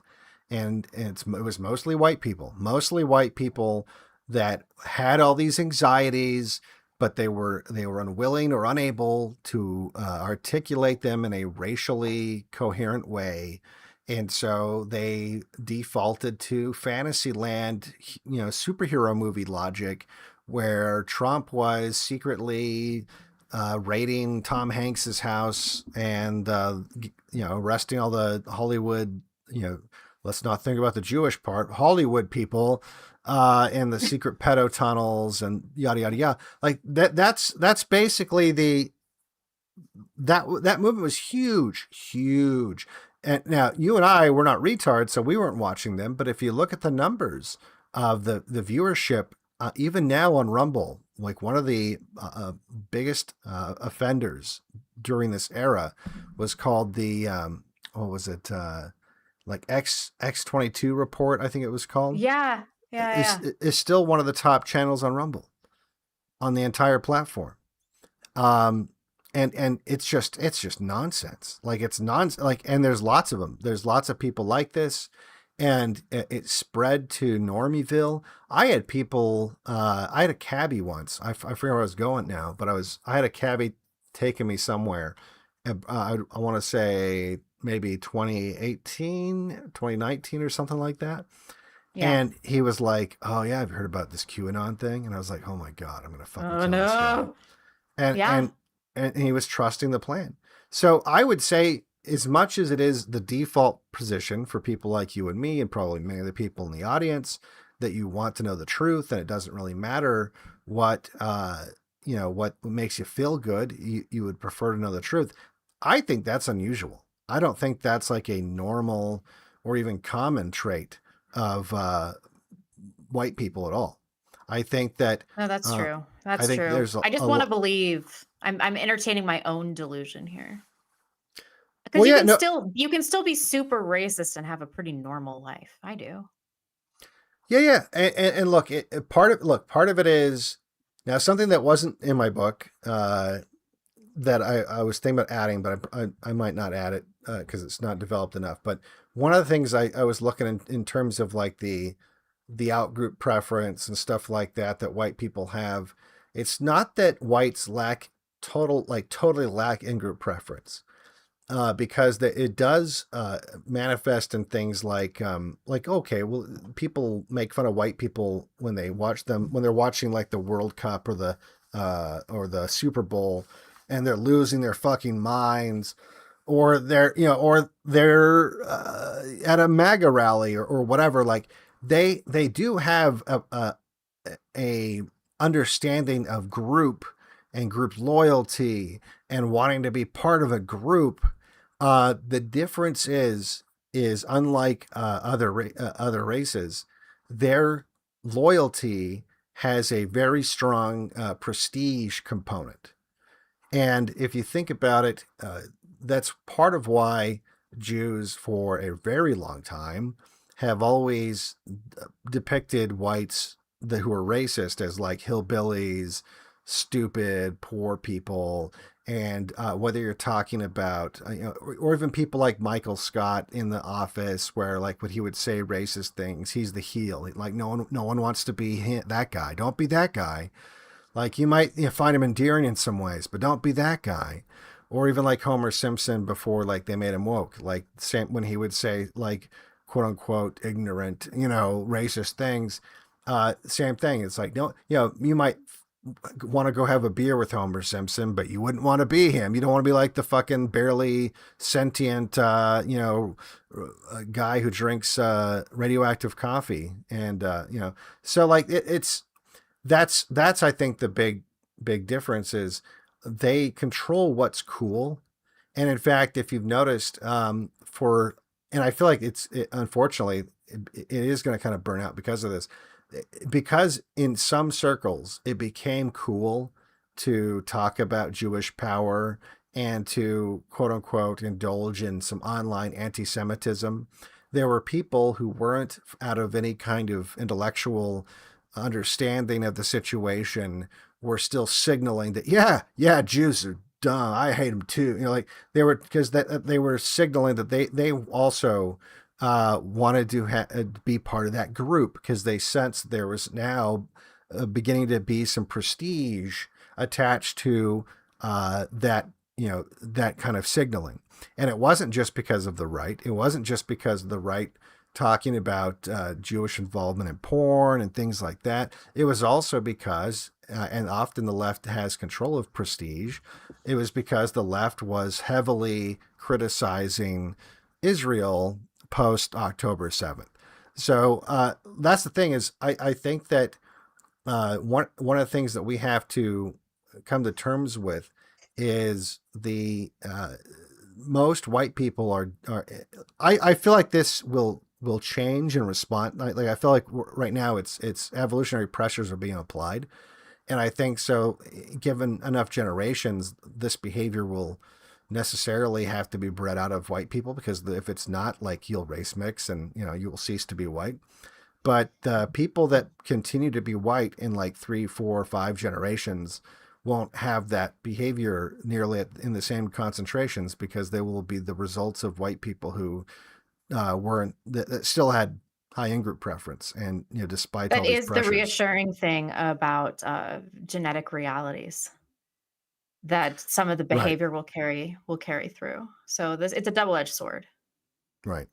So yeah, I think that especially if you want that behavior to be passed down to your children, you need to seek out communities of other white people with those characteristics, and have that be the social circle that your children grow up in, and hopefully find spouses in and have children with. And so that is what we need to concentrate on. If you think about the hyper nepotism of the Jews, came out of a similar situation. They had a genetic bottleneck of like some crazy small number, and they kept breeding with each other, and the only ones that would keep doing that. And now look, and that's the other thing too is whites. If you don't get a handle on this, you're going to start running out of like genetic diversity among white people and start having to do the cousin fucking the Jews did. And you're going to end up with like white Tay-Sachs disease and, and all this other stuff. But you know what I mean? Like that's what the Jews did is they were hyper, in group, selected because all the rest went extinct because they bred out with the host country population. And, so that's, I hope it doesn't get down to something like that for white people, but we're going to have to start preparing for, I believe, the very real probability that whites become minorities. And, well, I mean, look, it's basically already happened in America, but I mean, it's to a degree where it's very noticeable and everywhere, and not just like in the urban areas. And like, by the way, it's even spreading out here. I'm in the middle of fucking nowhere. There's an Indian owned gas station. There is, I'm talking middle of fucking nowhere. I don't know where does this guy, where did he come from? There's just some Indian guy that owns a gas station in the middle of fucking nowhere. And not only, there's an Indian restaurant. Again, middle of yes. Yes, there was an abandoned Old West building that was, it's not like super close to me by any means, but it's like, I used to think it was like a cool building because it looked like, like a ghost towny kind of like saloony kind of building. And I go driving by it on my way to go to town. And this was just like by itself in the middle of the desert kind of a building. I used to love driving by because I'm like, yeah, that looks cool. Like an old Western movie. And they're selling fucking non-bread there now. It's like literally it's an Indian restaurant. Like someone bought it apparently at some point and redid it as an Indian restaurant. Oh my God. Yeah. They have to be making enough money for it to Well, here's the thing. You need to watch my Patel Motel edition stream I did. Well, that they don't have to be making money. They can be getting tons of government funds, small business loans to run the business while using it as an excuse to hire H-1B visa employees, saying, well, I'm in the middle of fucking nowhere. Where am I going to find someone that can be an Indian waiter? I'm going to have to get my cousin whom job. My cousin. So that's unfortunately what's happening, probably in both cases. And like I said, I'm in the middle of fucking nowhere, and it's spread out to here.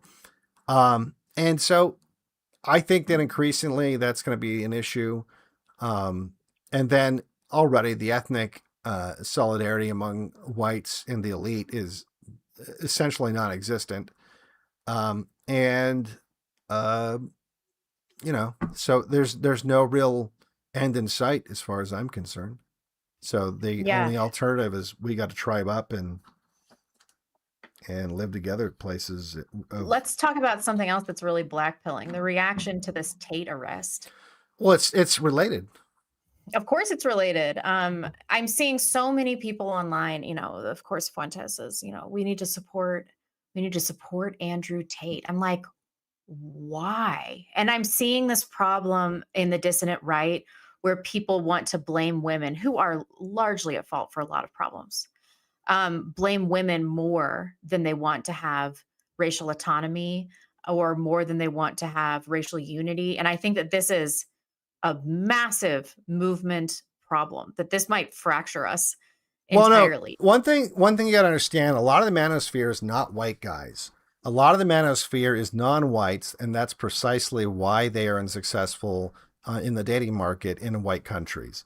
If you are an Indian guy that comes to America and you fall in love with Stacy at school and we've all seen the videos of some blonde chick who goes on vacation in India and is immediately accosted by literally everybody that sees her, tries to sexually assault her. You know what I mean?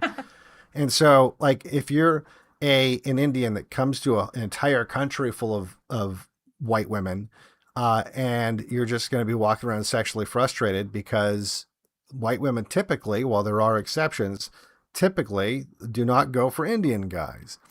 And so, and that's not just Indian guys. There's a whole lot of other guys like that. And so those people tend to mix in with these manosphere communities. And sorry, a lot of it too is white guys who, because of the slop that's out there, the environment that we live in, they think that they deserve a perfect 10 because that's the kinds of girls that they see in the pornos that they like, or the animes that they watch as they jerk off all day playing video games. And they're people that they're genetic dead ends for a reason. The women don't want them for a reason. Now, I'm not excusing female behavior, which is at historic levels bad right now, which I think you would agree with. For sure. Watching my friends in the dating market right now, it's just, my heart goes out to them. It's terrible. It's horrific. So look, I'm not excusing that at all. But at the other end of that is you have a lot of non-whites in this manosphere community, and you have a lot of white people that, again, it's about prestige. What was I just talking about? There is a higher social cost to being pro-white than there is to being pro-man. And a lot of these people would much rather look at the prestige of someone like Andrew Tate, who drives a Bugatti, and look, he's rich. That all of a sudden has a sense of prestige about it. I can now signal that is something that I like because that is associated with luxury and high status and high class. It's literally, the funny thing is, they're doing exactly what they are accusing the women of doing. They're saying, oh, look at all these women. They just chase men that have money. That's literally what you're doing, you stupid fucking nigger. When you're going after someone like this, because you think he's got fancy cars and he doesn't wear socks. It's like, give me a fucking break. And why doesn't he wear socks? It's bizarre. Put on a pair of socks, dress socks. I don't fucking get it. His pants are too short. They're too tight. It's like he wants us to forget he's black. We remember, Tate. We remember. Yeah, Tate is not white. And here's the other thing, too. There's other subversive non-whites who have entered the scene who are also attractive to young white men in a sense that they allow them to indulge in their worst impulses without having to take responsibility for themselves. And there's there's no hard work being asked of them. All you have to do is keep sending money to, one of Tate's porn sites or Tate University, or maybe a private group chat that costs $100 a month, and you're part of the club. You are now part of the prestige, and people do it. They do that, and it's literally it's an expression of the same lack of in-group preference that has led whites to the current demographic realities that are around us right now. And the fact of the matter is that Tates are white slavers. They're whites, definitionally, in any other era, that would be the term that would be applied to them. They would be called white slavers. They are white slavers that should be in, not just in jail, they should be executed. And the stupid thing is, that's not even, like, here's the thing. First of all, what I'm saying, even though Nick Fuentes is now supporting the Tates, this is what Nick Fuentes sounded like not that long ago. The laws should be rewritten. If the laws don't condemn them to jail, they should be changed so they are. Andrew and Tristan Tate should be put in jail for making porn.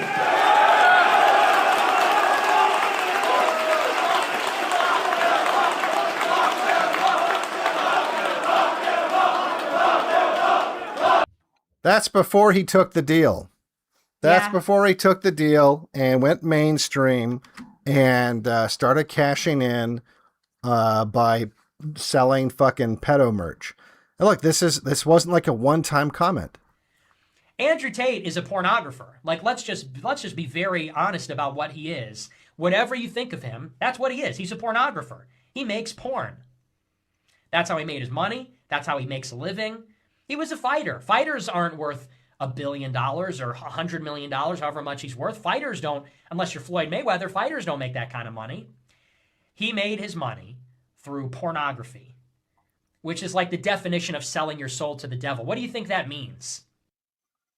Yeah, well, who'd you sell your soul to, Nick? Right. Because now you support them. And why? Because of prestige. Because exactly. They You allowed got a little taste of it. They're hanging out at clubs and stuff. Right. Nick knows what it's like to be part of the in crowd now, and it was just too enticing. Well, and brown people stick together is the bottom Yep. line. Is Andrew Tate is mixed race, Nick is mixed race. If that didn't matter, and for all the people, oh yeah, right, that plays a role. If it didn't play a role, then why are you a white nationalist? Of course. Because yeah. you're basically a civic nationalist. If that doesn't play a role, then you being white and wanting to live in a white community, that doesn't play a role. That doesn't play a role. I mean, you're fucking stupid. Like the mental gymnastics that his retarded fans have been able to perform in order to keep up with his always changing positions, and also including the incongruency of claiming to be pro-white while taking orders from a fucking Mexican. Right? Who, as I pointed out, like, and for the people that still say, like, oh, he's just barely not white, what I'm about to say is a true statement. If you know anything about genetic distance, you'll know that I'm right. I am me, Devon Stack. I am genetically closer to his mother than he is. That's true. Yeah. It's true. Like, that's a fact. His genes are so dissimilar from even his own mother because of his admixture. I am more closely related genetically to his mother than he is. That is not white. That is not I think you're white. right. Yeah. And no commentary on I'm Tate. 100% right. Like, if you look, like, if you have a mixed race kid, I mean, the funny thing is, a lot of people that pretend to not understand this didn't have any problem retweeting this when JF was saying about other mixed race kids a few years ago, when he made the observation that if you have a child with especially the more genetically distant the other race, the more extreme the distance becomes. And Amerindian DNA is way fucking distant, having separated from European populations over 50,000 fucking years ago. Like, we're talking like almost as far as African DNA in terms of genetic distance. Yeah. And if you have a kid with another race, the average white person walking around will be more closely related to you than your kid. That is just shocking. I mean, if you told a normie that, they wouldn't believe you. They wouldn't believe you. Yeah. But you can show. I mean, it's what I'm saying is just, it's true. You can go ahead and do it, guys. Grok, is this true? Do it. Do I it. think our audience believes you. I think No, but like, for those of you who don't, ask Grok. He will say yes. Grok will say that basically two random white people will be more closely related, or in fact, you can even use Nick Fuentes' mother as an example, because Grok, as I have discovered, is aware of his 23andMe results. So he'll tell you specifically. You can say, hey, Grok, I'm a random white founding stock American who tests at least 95% of European origin. Am I genetically closer to Nick Fuentes' mother than he is? And Grok will respond, yes. Yep. Yeah. It's the truth. And as far as Tate is concerned, he's half black. And so I know that he's wealthy and he has these Bugattis and, all this. But he's genetically off the fucking chart. Like literally he's so far outside the white group that he's further away than some groups that are like he's further away than like Puerto Ricans. Yeah. Yeah. And he's rebranded standard black behavior. That's really what he's done. Having tons of children with multiple women. The only thing that he's doing correct, he's still an absent father. The only thing he's doing correctly is supporting them financially. But this is all black behavior. And is that the end state of the manosphere? I think that there was great utility in early manosphere stuff, like Return of Kings. Oh my God, what was the other one? Rollo Tomasi. Who else was the other? I can't even remember him now. And when we used to be friends, he had another huge blog. Let me know in live chat if you remember. But there was utility in that because modern men just don't understand women. They don't understand female biology. Well, there are no resources for that because they're surrounded by feminist bullshit that tell them the exact opposite of reality. So I don't want people to think I'm throwing the baby out with the bathwater, but in stage manosphere stuff is Nog Tate behavior. Well, and tell you what, is that really what you want? Tell me, does this sound like the behavior of someone who cares about men? Me and these two chicks, we just start fucking hammering the webcam game. Problem is, another thing I knew, when I talk about what women don't find, that women don't know what men find attractive, earlier on in this podcast, everything I said, the webcam company I was running proved that perfectly. The women who were on stream were beautiful, but they didn't have a fucking clue what to say. They were saying all the wrong shit, man. Every day they were saying the wrong shit, and we were losing customers. Everything I was telling you earlier about wanting to be innocent. They're saying, I've been here, I've been there. I'm like, shut the fuck up. You're talking to some dude. He doesn't want to hear where you've been. He knows you can't be a 10 talking about how you've been to Dubai to some fucking dude in Minnesota who's fat. He ain't going to ever believe that he's going to get you that way. You gotta lie to him. You gotta lie to him. She's like, lie and say what? Say that you've never been anywhere because you don't trust men. You can't find a man who's serious. Make him think that if he's serious about you, that nothing else matters. Wow, you got to put a famoose on it. So I'm trying to teach these women, and the women kept fucking it up. So I said to them, it's like, you know what, fuck it. I'm taking over. So what I did is I unplugged their keyboards and plugged a new one in from me behind the screen. So the chicks would sit there and hit a keyboard that wasn't plugged in. And me and my brother, and eventually some staff I trained, would do all the talking. The girls were just famoosers, just laughing and doing this.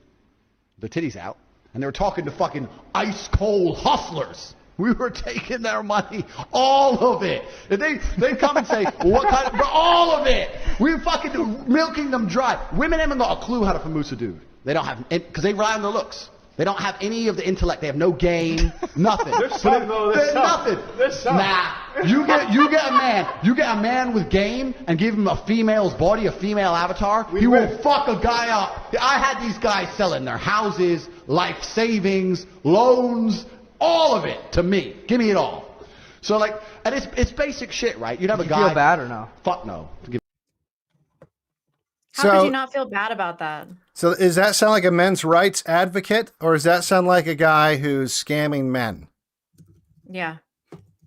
Does that sound... All people are at fault here. That's indistinguishable from a Nigerian romance scammer. That's literally what he was doing. That's what it was. Heartiste. Sorry, guys. Sorry, Heartiste, if you're listening to this. I know he disappeared from the scene. Very valuable stuff. Old school Heartiste. Sorry.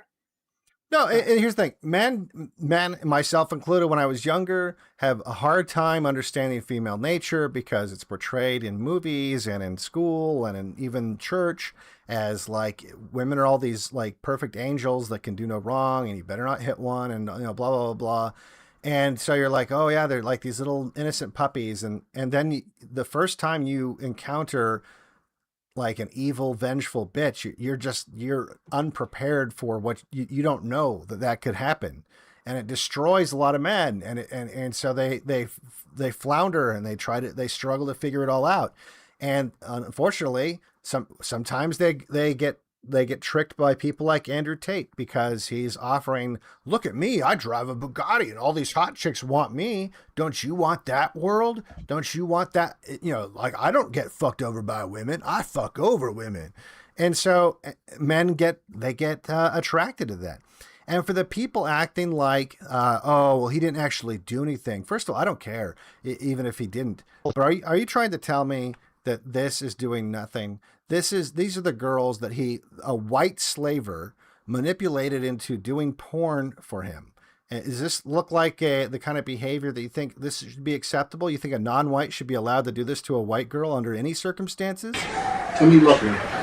Say it like you. On the side. Again, we're together. I'm not again. You understand me? Did I say listen? Did I say listen to you? Did I say it? No. Did I say it? Look at the camera. This is what happens. You don't listen. Look at the camera. Why are you getting hit? Why are you getting beaten?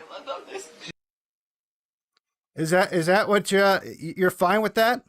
You're fine with a non-white beating the shit out of a 14-year-old girl a white girl under any circumstances? Jeez. Is that what you're sticking up for? Is that what the white movement's about now? Because he's based and he's red pilling men out of the Matrix.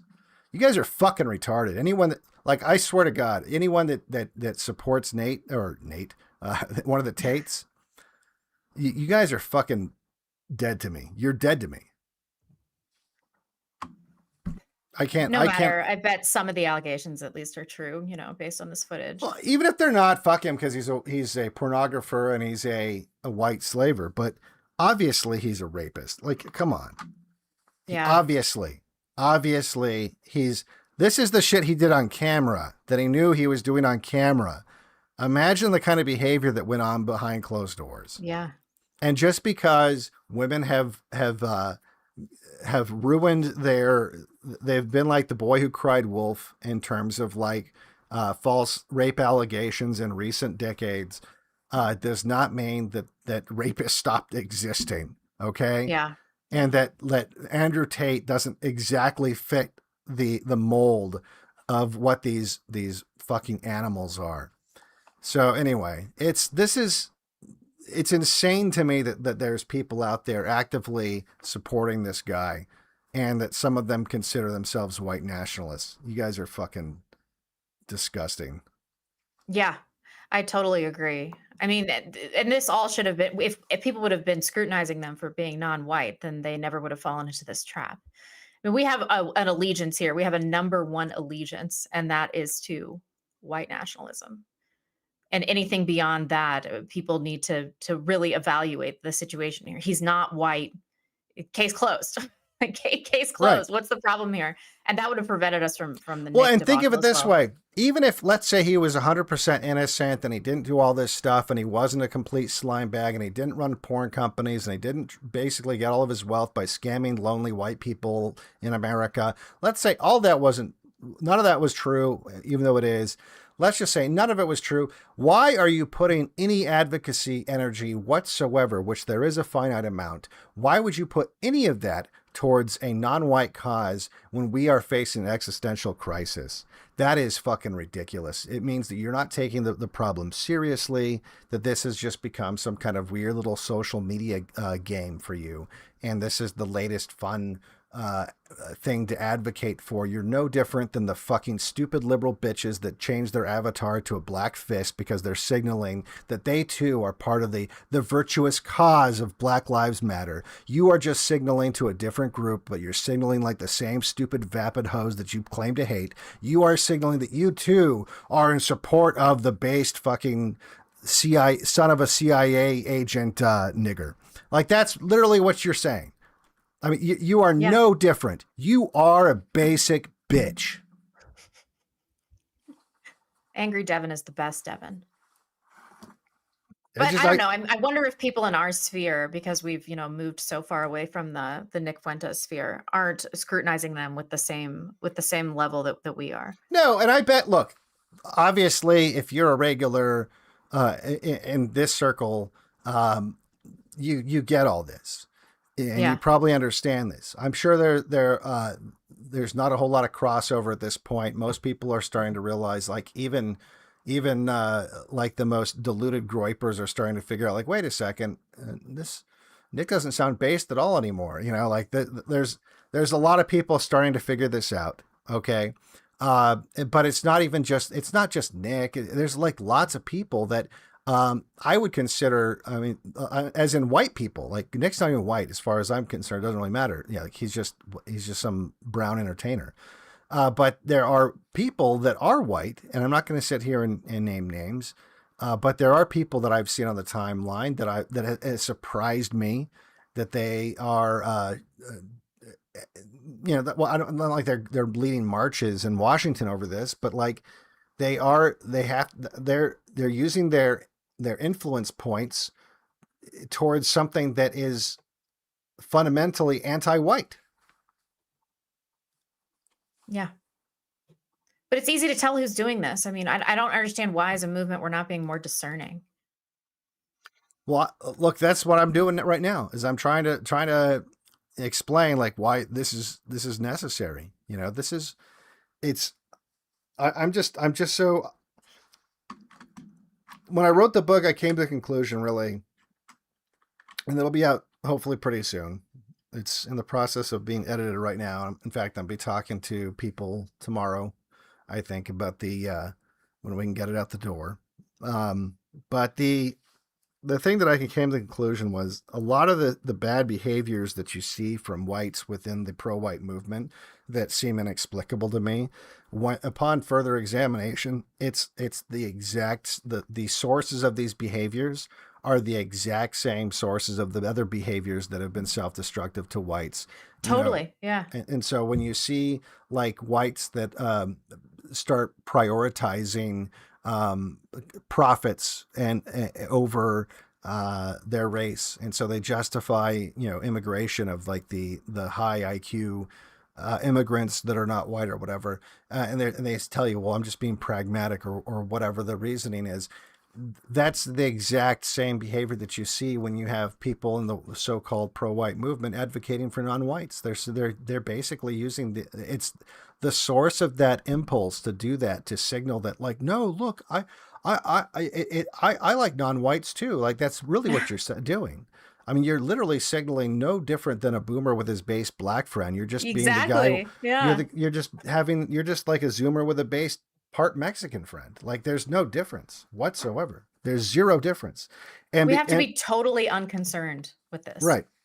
And the thing is it's because the unfortunate side of that, though, is I do believe that behavior is biological in origin. And so we're not going to convince those people that feel that urge or that impulse so strongly, they're not able to reason their way out of it.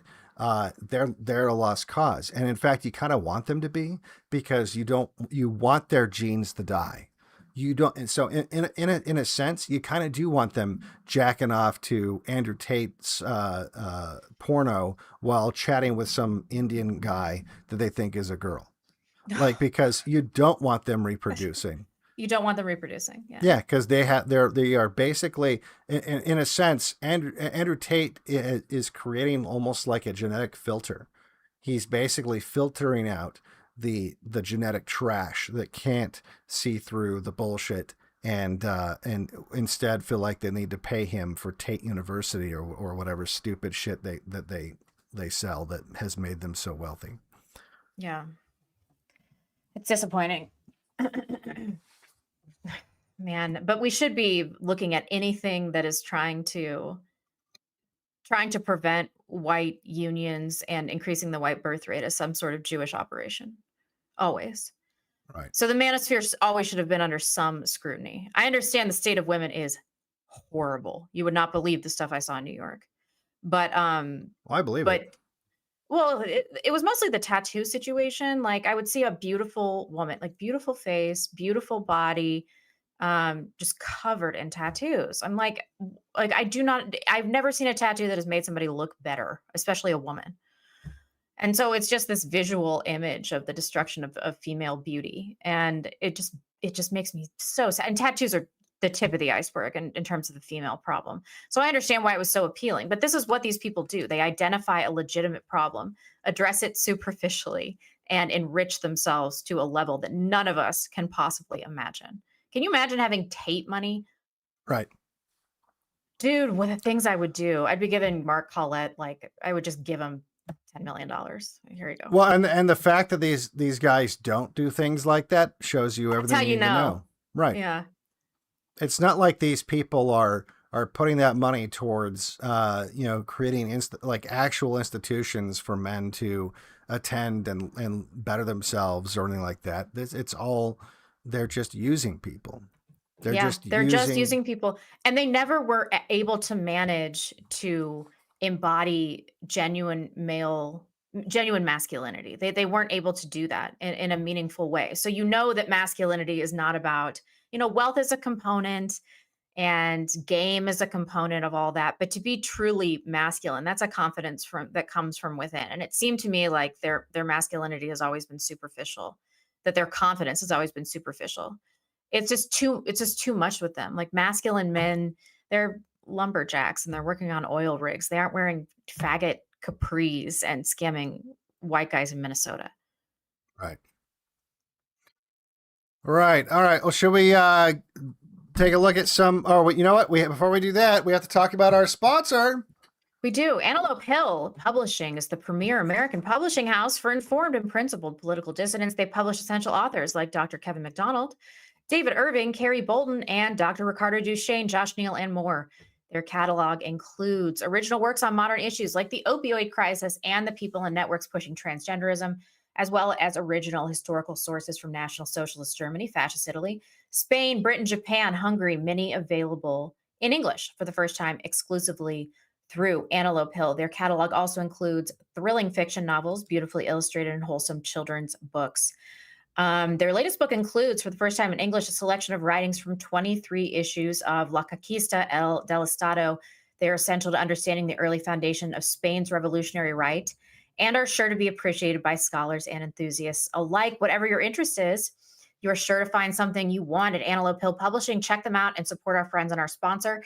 If you use the code OUTLAWS, you will get 10% off your order. I know for a fact that they have some new excellent books coming down the pipeline. I'll be doing an interview in the coming weeks with one of the authors. Please, it really helps us. It helps Antelope Hill. Use the code OUTLAWS for 10% off your order. And thank you, Antelope Hill, for sponsoring the show. We say a lot of stuff, so they're the real deal. Yeah, I'm a little surprised, honestly, that anyone would sponsor us. But so that's how you gotta support the people that will. So it really is the only way. Everyone's like, what can I do for the movement? I'm like, buy books from Antelope Hill and send us super chats. Congregate in real life. More than that, you need to also, like I was saying, you need to start either laying down serious plans to start congregating with in communities with other white people. It's time. It's no longer a hypothetical of like, and the political possibilities in terms of reversing or even dramatically slowing down the replacement. It's just look, the boomers are going to be dying off like really soon. And you're going to tell you what, you might not think so, but you're going to really fucking miss the boomers when they're gone.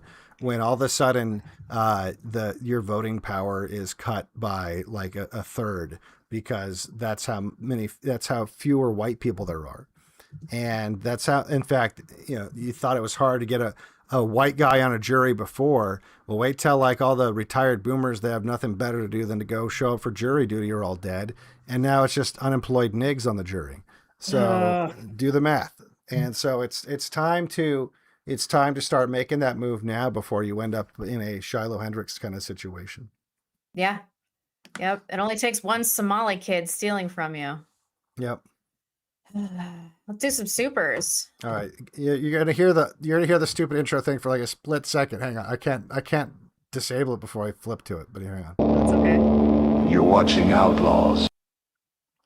There we go. It was just a reminder. That was not an accident. It's just I was reminding everyone you're watching Outlaws. Thank you for your support tonight, you guys. Let's see. We got Troy. I'll say a prayer for Devon's killing floor wish fulfillment. We should all say a prayer for that. The world would be a better place if Devon were killing. Not indiscriminately, of course. We trust his judgment. No, I'll discriminate. I'll discriminate. I would trust you to. Troy said they hated war when it was against Jewish promoted communism. Now they have no interest in protest. Yep. That's the truth. Alt Kill says, looking forward to the new book. That chapter was great. Perfect amount of tism. Yeah, he was all worried. Can I tell them that I read it? Because I read it. Oh, yeah. So I read it. It's excellent. And he was like, is there too much tism? And I was like, I was promised tism, and I got delivered minimal tism. I was somewhat disappointed. You weren't even spurg maxing, Devon. Well, no, I want it to be easily accessible to the like someone that like is look, I'll tell you, like a lot of the stuff that's in there is stuff that most people are already going to understand, at least surface level. And so the book is to get people that want a clearer, coherent presentation of those ideas, but also an introduction for those who don't have any exposure to this stuff. This is another way. Oh, I learned so much, and I've been in the sphere for a decade. Right. So it's highly informative. Pick it up when you guys can. I think you should do a book tour. Book tour. We'll see about that. Possibly. We'll see. Lord Fair.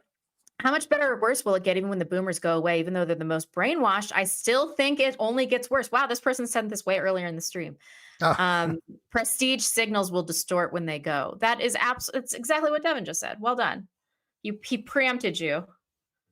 Thank you for that. Videograms. I hate when conservatives cuck and countersignal things like Antelope Hill Publishing. They sound no different from the SPLC. I heard a live stream from last night that pissed me off with this. I don't know to what live stream you're referring, but I think that's absolutely true. And I know that there's some pro-white factions that are warring. I'm like, everybody shut up. Just shut it. Get along. Hang on but one we still second. have to be discerning. Hang on one second. I think I have Churro Patrol. Hang on one second. Okay.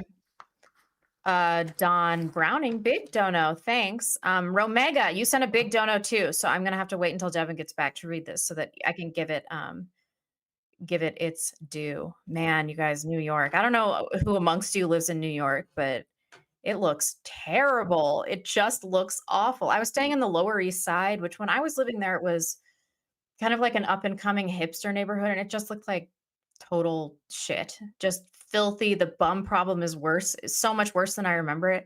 And it's not like quaint Seattle bums that are kind of voluntarily homeless and they've been addicted to drugs for 3 weeks. It's like hardened homeless Black guys that have been homeless for 30 years. It's like a different breed. It's like they spawned a different breed of homeless people. It was just so bad. I will say I didn't feel particularly unsafe, but it's not like I was past 120th Street or anything like that. I wasn't in Queens or the Bronx or anything like that. But, it was America's jewel. And now it's just this piece of shit, trash dump minority city. I'm not even joking. 5-to-1 minorities, even on the Lower East Side, it would be like Mexican, 2 Black people, and then a confused looking Asian. And then I'm just standing there like, what is happening here? And then you'd see a white person. It would be some hot hipster chick just covered in tattoos. Like, this cannot be New York City, the famed New York City. Kim says, I was disappointed to read praise for Tate and American History Z, Gen Z's Journey to the Far Right, with foreword by Jared Taylor. I look forward to Devon's new book. Yeah, a lot of people praise Tate for his work in the manosphere, as we just discussed, but I think it's misguided. Are you back, Devon? I am. Okay, Romega Big Dono says, Devon, do you consider Spaniards white? They do have a dark history, if you know what I mean. I'm going to go with yes on this one. White adjacent, closely related to white. They're white adjacent. I mean, look, it depends on where they cluster, right? Because there are blonde hair, blue eyed Spaniards. Yeah. But there's some pretty dark ones too. But if you cluster within the European grouping, then sure, you're white.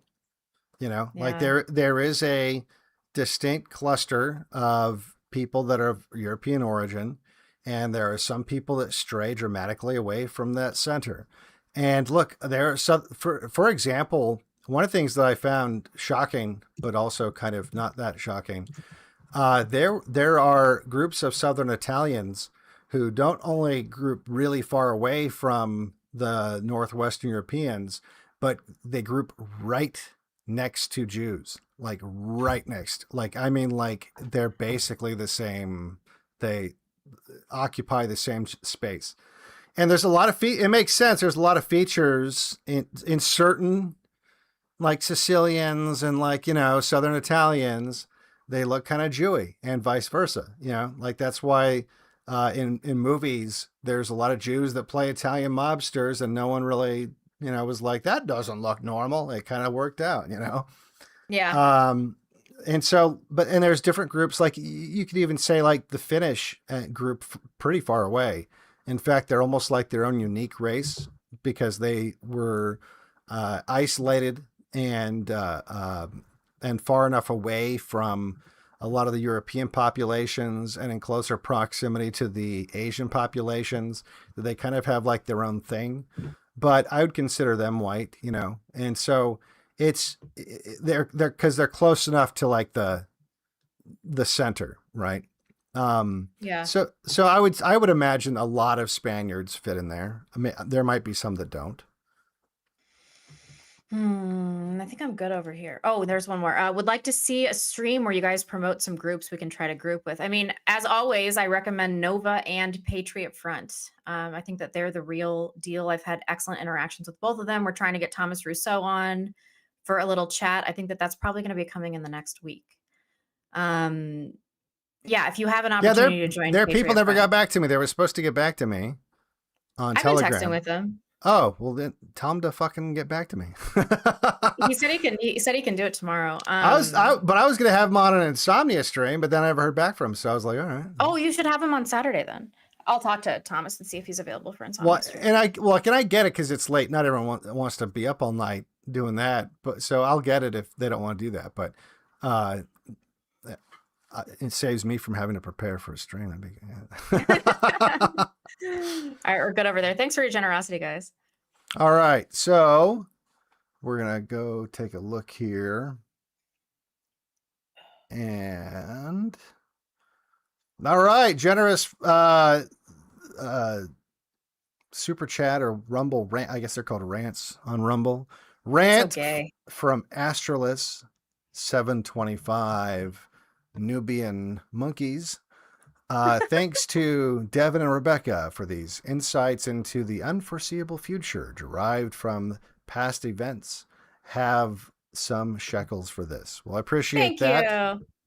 Astralis, always generous. Then we got likes to watch, says Devon. Really looking forward to the books. Blonde, you're the hottest old lady I've ever seen, and I'm happy the event went all right. Thank you both. Cheers. I am old. That's kind of a sort of a compliment, I guess.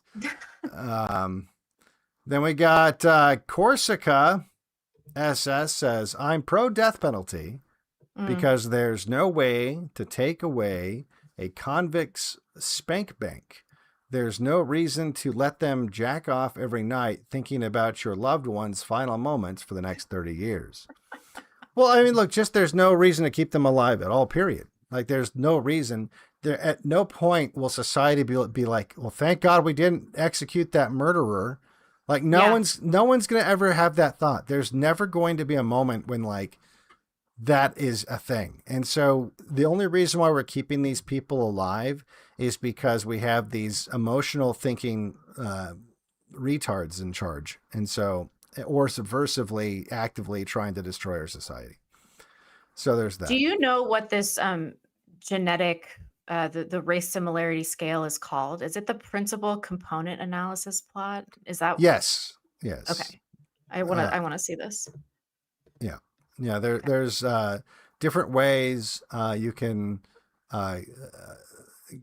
basically compare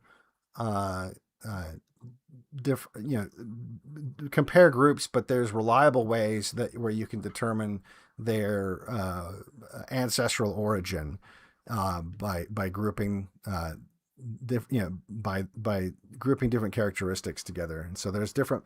It all depends on what data they use, and there's slightly different variations. Ooh, but a scatter plot. This is fun. yeah. So in Okay. fact, if you've never seen one of these, I have, but it's been a really long time. I thought that there was some kind of uniform measurement, but it seems like a lot of people have produced a bunch of different visual scales. right? And no matter how you measure it, blacks are always like fucking in outer space compared to every other The group. one Duddy talked about was a bar graph, wasn't it? I think it was. I don't know which one you're talking about. Okay. There we go. Sorry, go ahead. That's right. Then we got Dr. Jellyfinger says, here's the video of Mailer fighting Rip Torn for your enjoyment. He bit Rip Torn because of course he did. What? What? He bit Rip Torn, really? I wonder if I can. I'll tell you what. I'll see if I can download it, and maybe we'll play it at the end here. Sometimes my little downloader thingy will work while I'm streaming. Sometimes it won't. It's not appearing to like. Well, we'll see. I'll let it go, and if it downloads, we'll play it. All right. Then we got Gorilla Hands says, "Don't have anything to say except take some shekels from me." Well, I appreciate that. Thank you. All right. It says, the unfortunately it doesn't want to download. I have no way of popping it on the screen, or I would the fight. Or actually, you know what? Let me do this.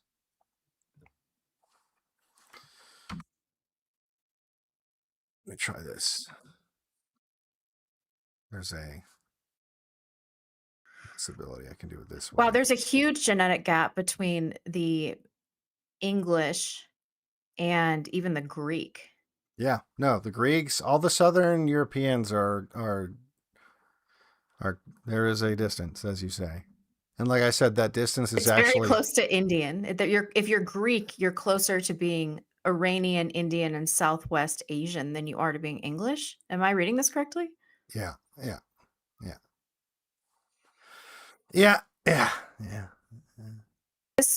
Seriously? Yeah. I don't know why they put this on the axis like this. I can't flip it over. I won't be able to understand it. This is somewhat shocking. You've never seen it? Well, It's been so long. It's, All right. Then we got let's see here. Actually, that video just downloaded, I think. Should we play it? hell yeah, we should play it. You want to see what it looks like when a Jew fights Rip Torn? Is Rip Torn a Jew too? I don't know. Let me look it up. Let's see here. Watch this yet.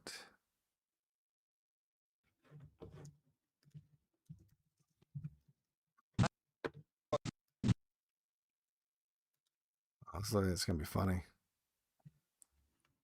Let me scale it up. So this was the subject of tonight's stream versus Rip Torn. You crazy fool! You're supposed to die. Norman Kingsley, you must die, not Mailer. Not Mailer. I don't want to kill Mailer, but I must kill Kingsley in this picture.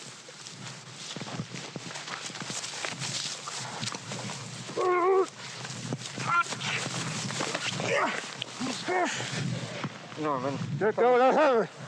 Let go. No, baby. No, baby. You know you trust me. You trust me. You trust me. You trust me. You trust me. Come on. I'll trust you. Fucking boomers, man. All right. All right. What is happening here? Okay, I go. Okay. Go. Okay. Okay. I'm sorry, Dad. I'm sorry. All right, stop, please get up. No. Let me hit you. No. No. Hey! Will you cut this fucking idiot out?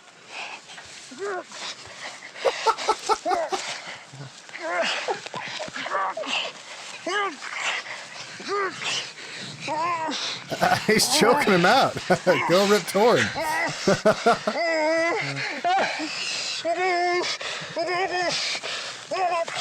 Uncle!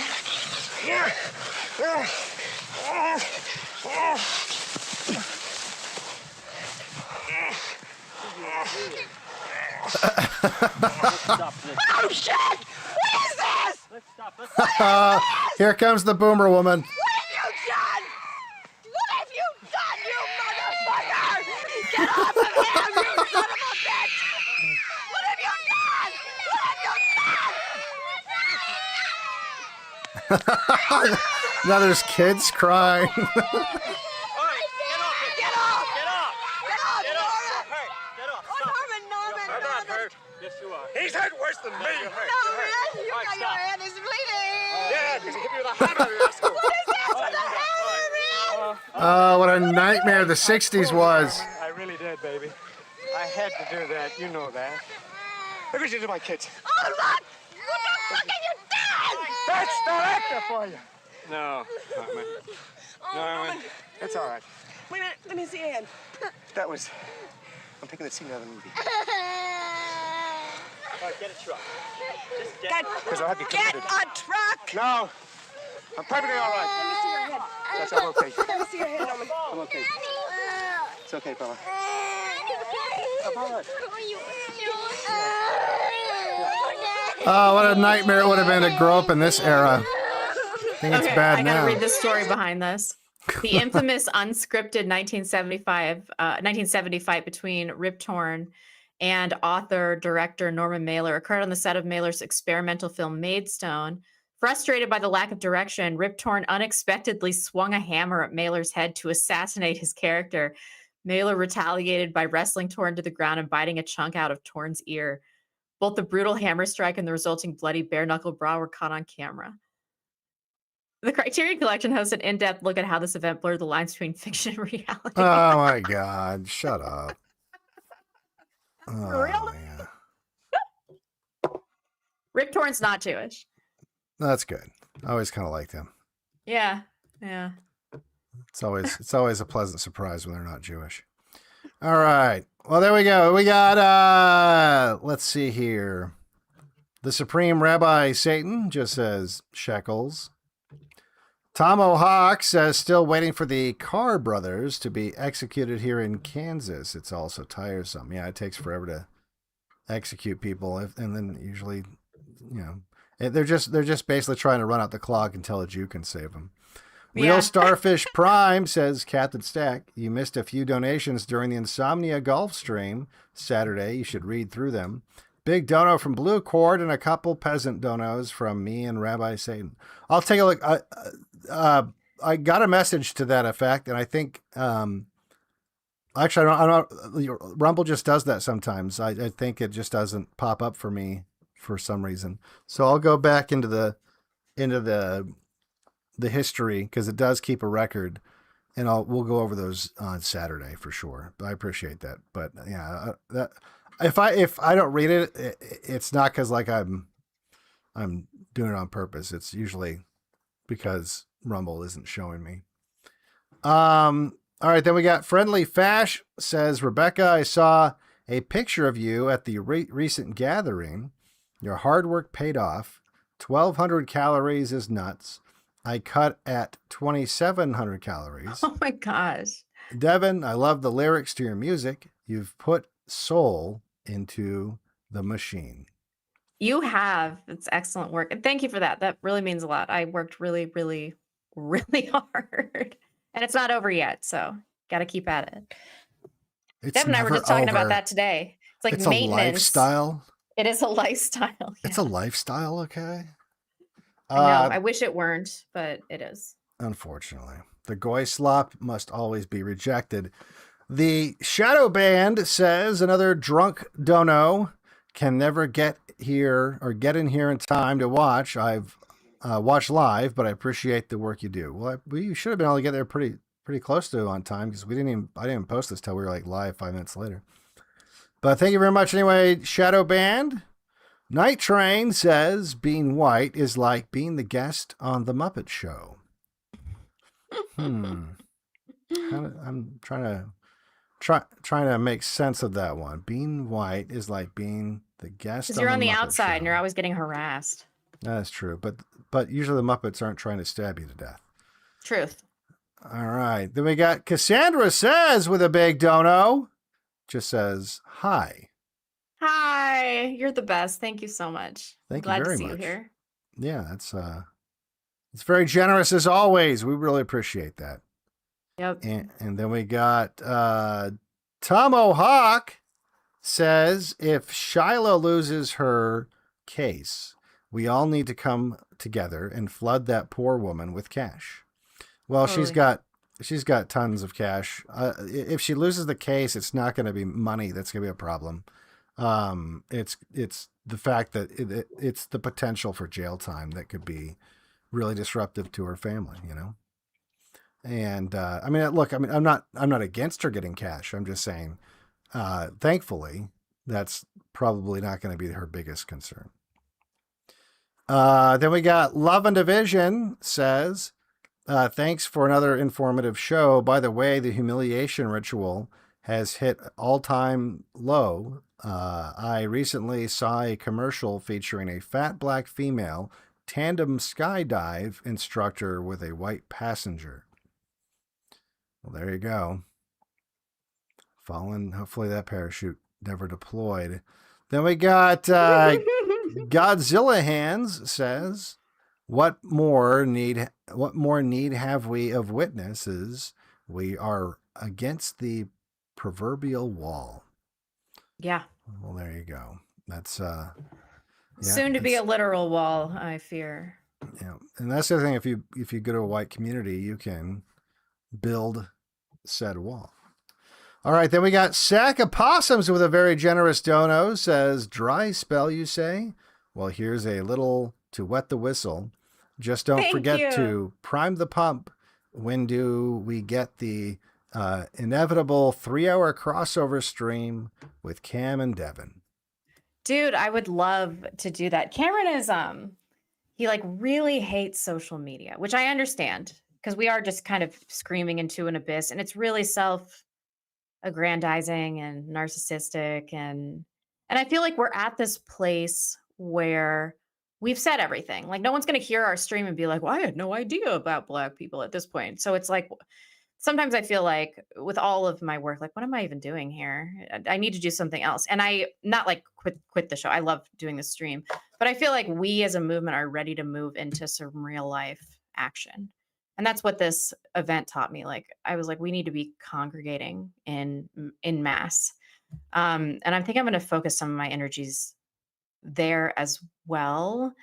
But Cameron just hates social media. So I wonder if I'll ever be able to. I would love to see you two on a stream because your worldview is so diametrically opposed. I think it would be so interesting watching you guys interact with each other.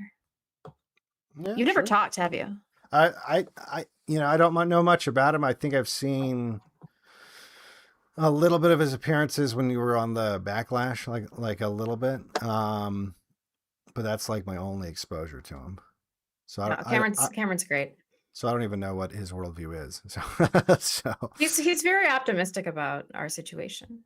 Oh, well, okay. Then I guess it is a bit different than mine. Then we got Drawfork says in the UK and soon in Canada as well, even the rural areas are being seeded with nons. Absolutely. And some of that is strategic. They are in the same way they did the busing to white neighborhoods.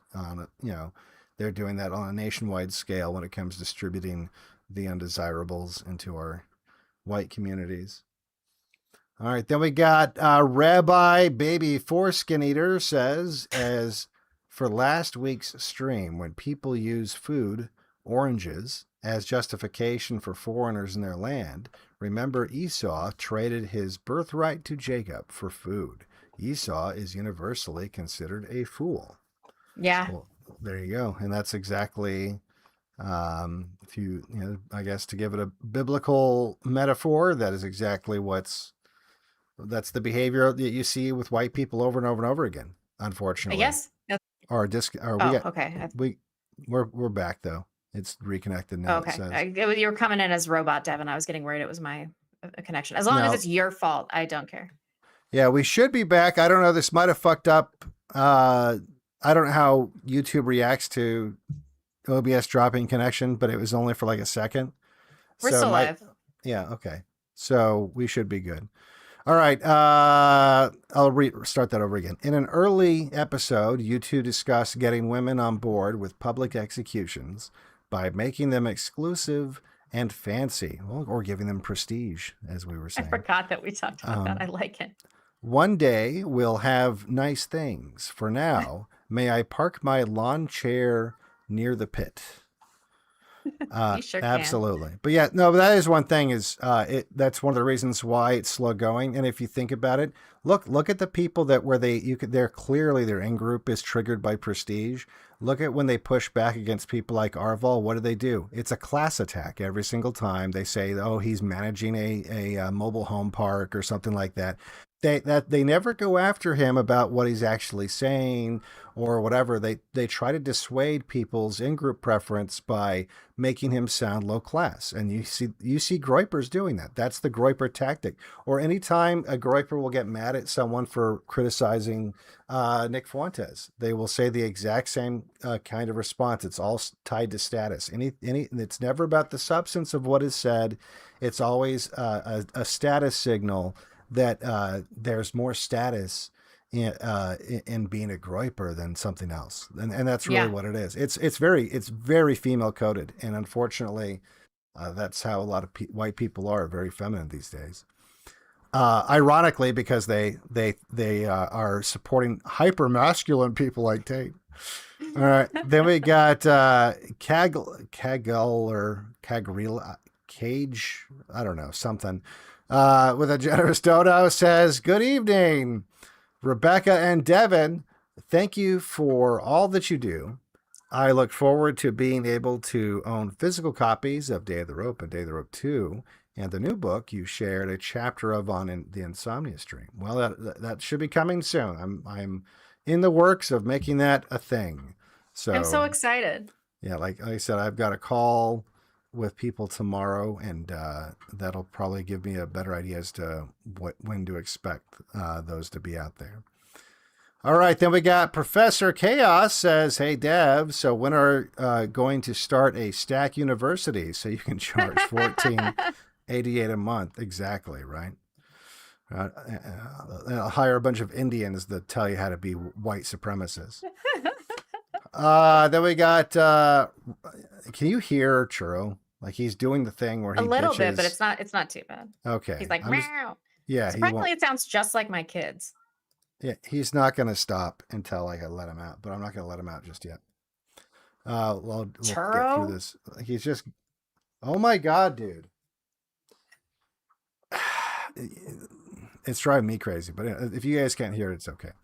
Rocco D2 says, are Iranians white? Iran, defined literally, means Aryan. Country was founded by pro-Hitler Indo-Aryans. Did a deep dive myself. Your take, I'm dubious. No, they're not. Iranians are obviously not white. They're not European. White, in my book, I describe exactly what it means, and Iranians would not fit under that definition. So, now, not that we hate Iranians, but they are their own group, and they can have their own country, and Zionists should leave leave it alone. All right, we got Tomahawk says make roof holes great again. Well, I appreciate that, and I believe that's it. If there was one on Love and Division, if you sent one on Odyssey, it didn't pop up because my Odyssey broke, and now I can't see. I do have a few more Hyperchats. All right, you do yours. Okay. I'm going to look and see if there's a way for me to find it. But Odyssey. Oh, good. I'm going to answer this one while you're not here, so you don't rip into me. Okay. Okay. Beast Vicious says, does Rebecca still support based Asians after Arthur Kwan Lee became anti-white? Listen, I famously have a soft spot for Asians. They're not us.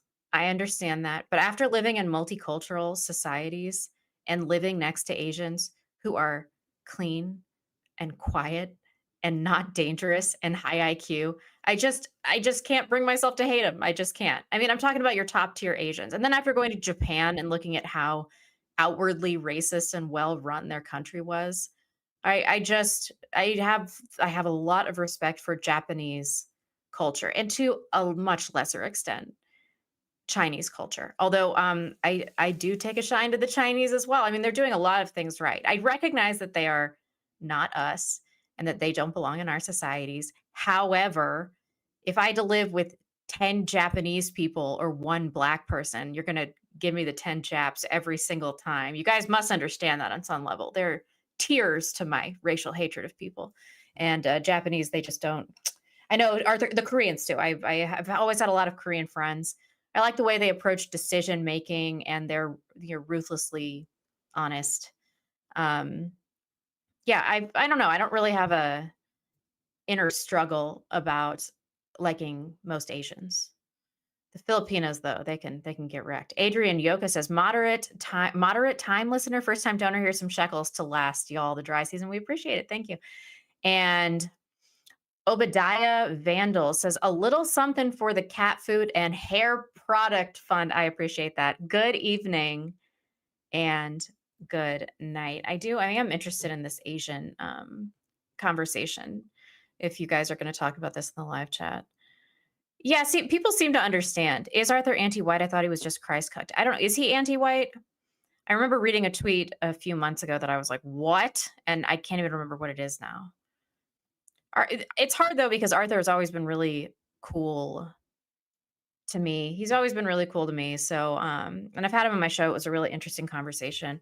I mean, I just have a hard time indicting Asians in the same way that I do Black people. Can somebody link me to that tweet? I can't remember what he said for the life of me. If anybody remembers. Okay, let me reload this. I think we're good. Churro is taking forever. Okay. Excuse me. If Love and Division, if you did send something, because you usually do, and I thought I saw you in the chat. You want to, since I do see you in the chat, if you want to, oh, okay, you're saying Wallace or Odyssey Wanderer Wallet is under attack and not working right now. Okay, good, because my Odyssey broke. I just want to make sure it wasn't something I wasn't missing. One of your things there. Okay, so. Let me just double check on Rumble again, but I think we are good. Oh no, Love Division said something over on Rumble here too. Let's see here. Well, first we have Book Track Groove says, shout to bull riders. They are awesome, better than the NFL blurg, honk honk blurg. Where is the Vanguard? Are you the Vanguard? I'm not sure. I don't know. I think it's Cameron. So there you go. Then we got Blatic Winter says, just wondering, I'm a Baltic Polish living in America. Would you want me to fight here or move back there? Want to be consistent with my beliefs. If you're Baltic Polish, that's of European origin, you know? Yeah, you can say, yeah. I mean, unless you're by Baltic, you mean like Jamaican Baltic or something like that. Like, like you should be good. I mean, you're not founding stock, but I mean, look, the founding stock makes up, I think, a lower than 50% of the whites in America these days, anyway. Love and Division, says the same thing with the wallet being down. So, all right. Well, I think we're all good over here. We're okay over here too. Thank you guys so much for joining us. This was a really fun stream. Yeah. All right. Well, we'll check you back next Wednesday. Also, be sure to tune in on Saturday, 10 o'clock p.m. Pacific time for another installment of the Insomnia stream. Bye, guys. Bye-bye. If I can find the end.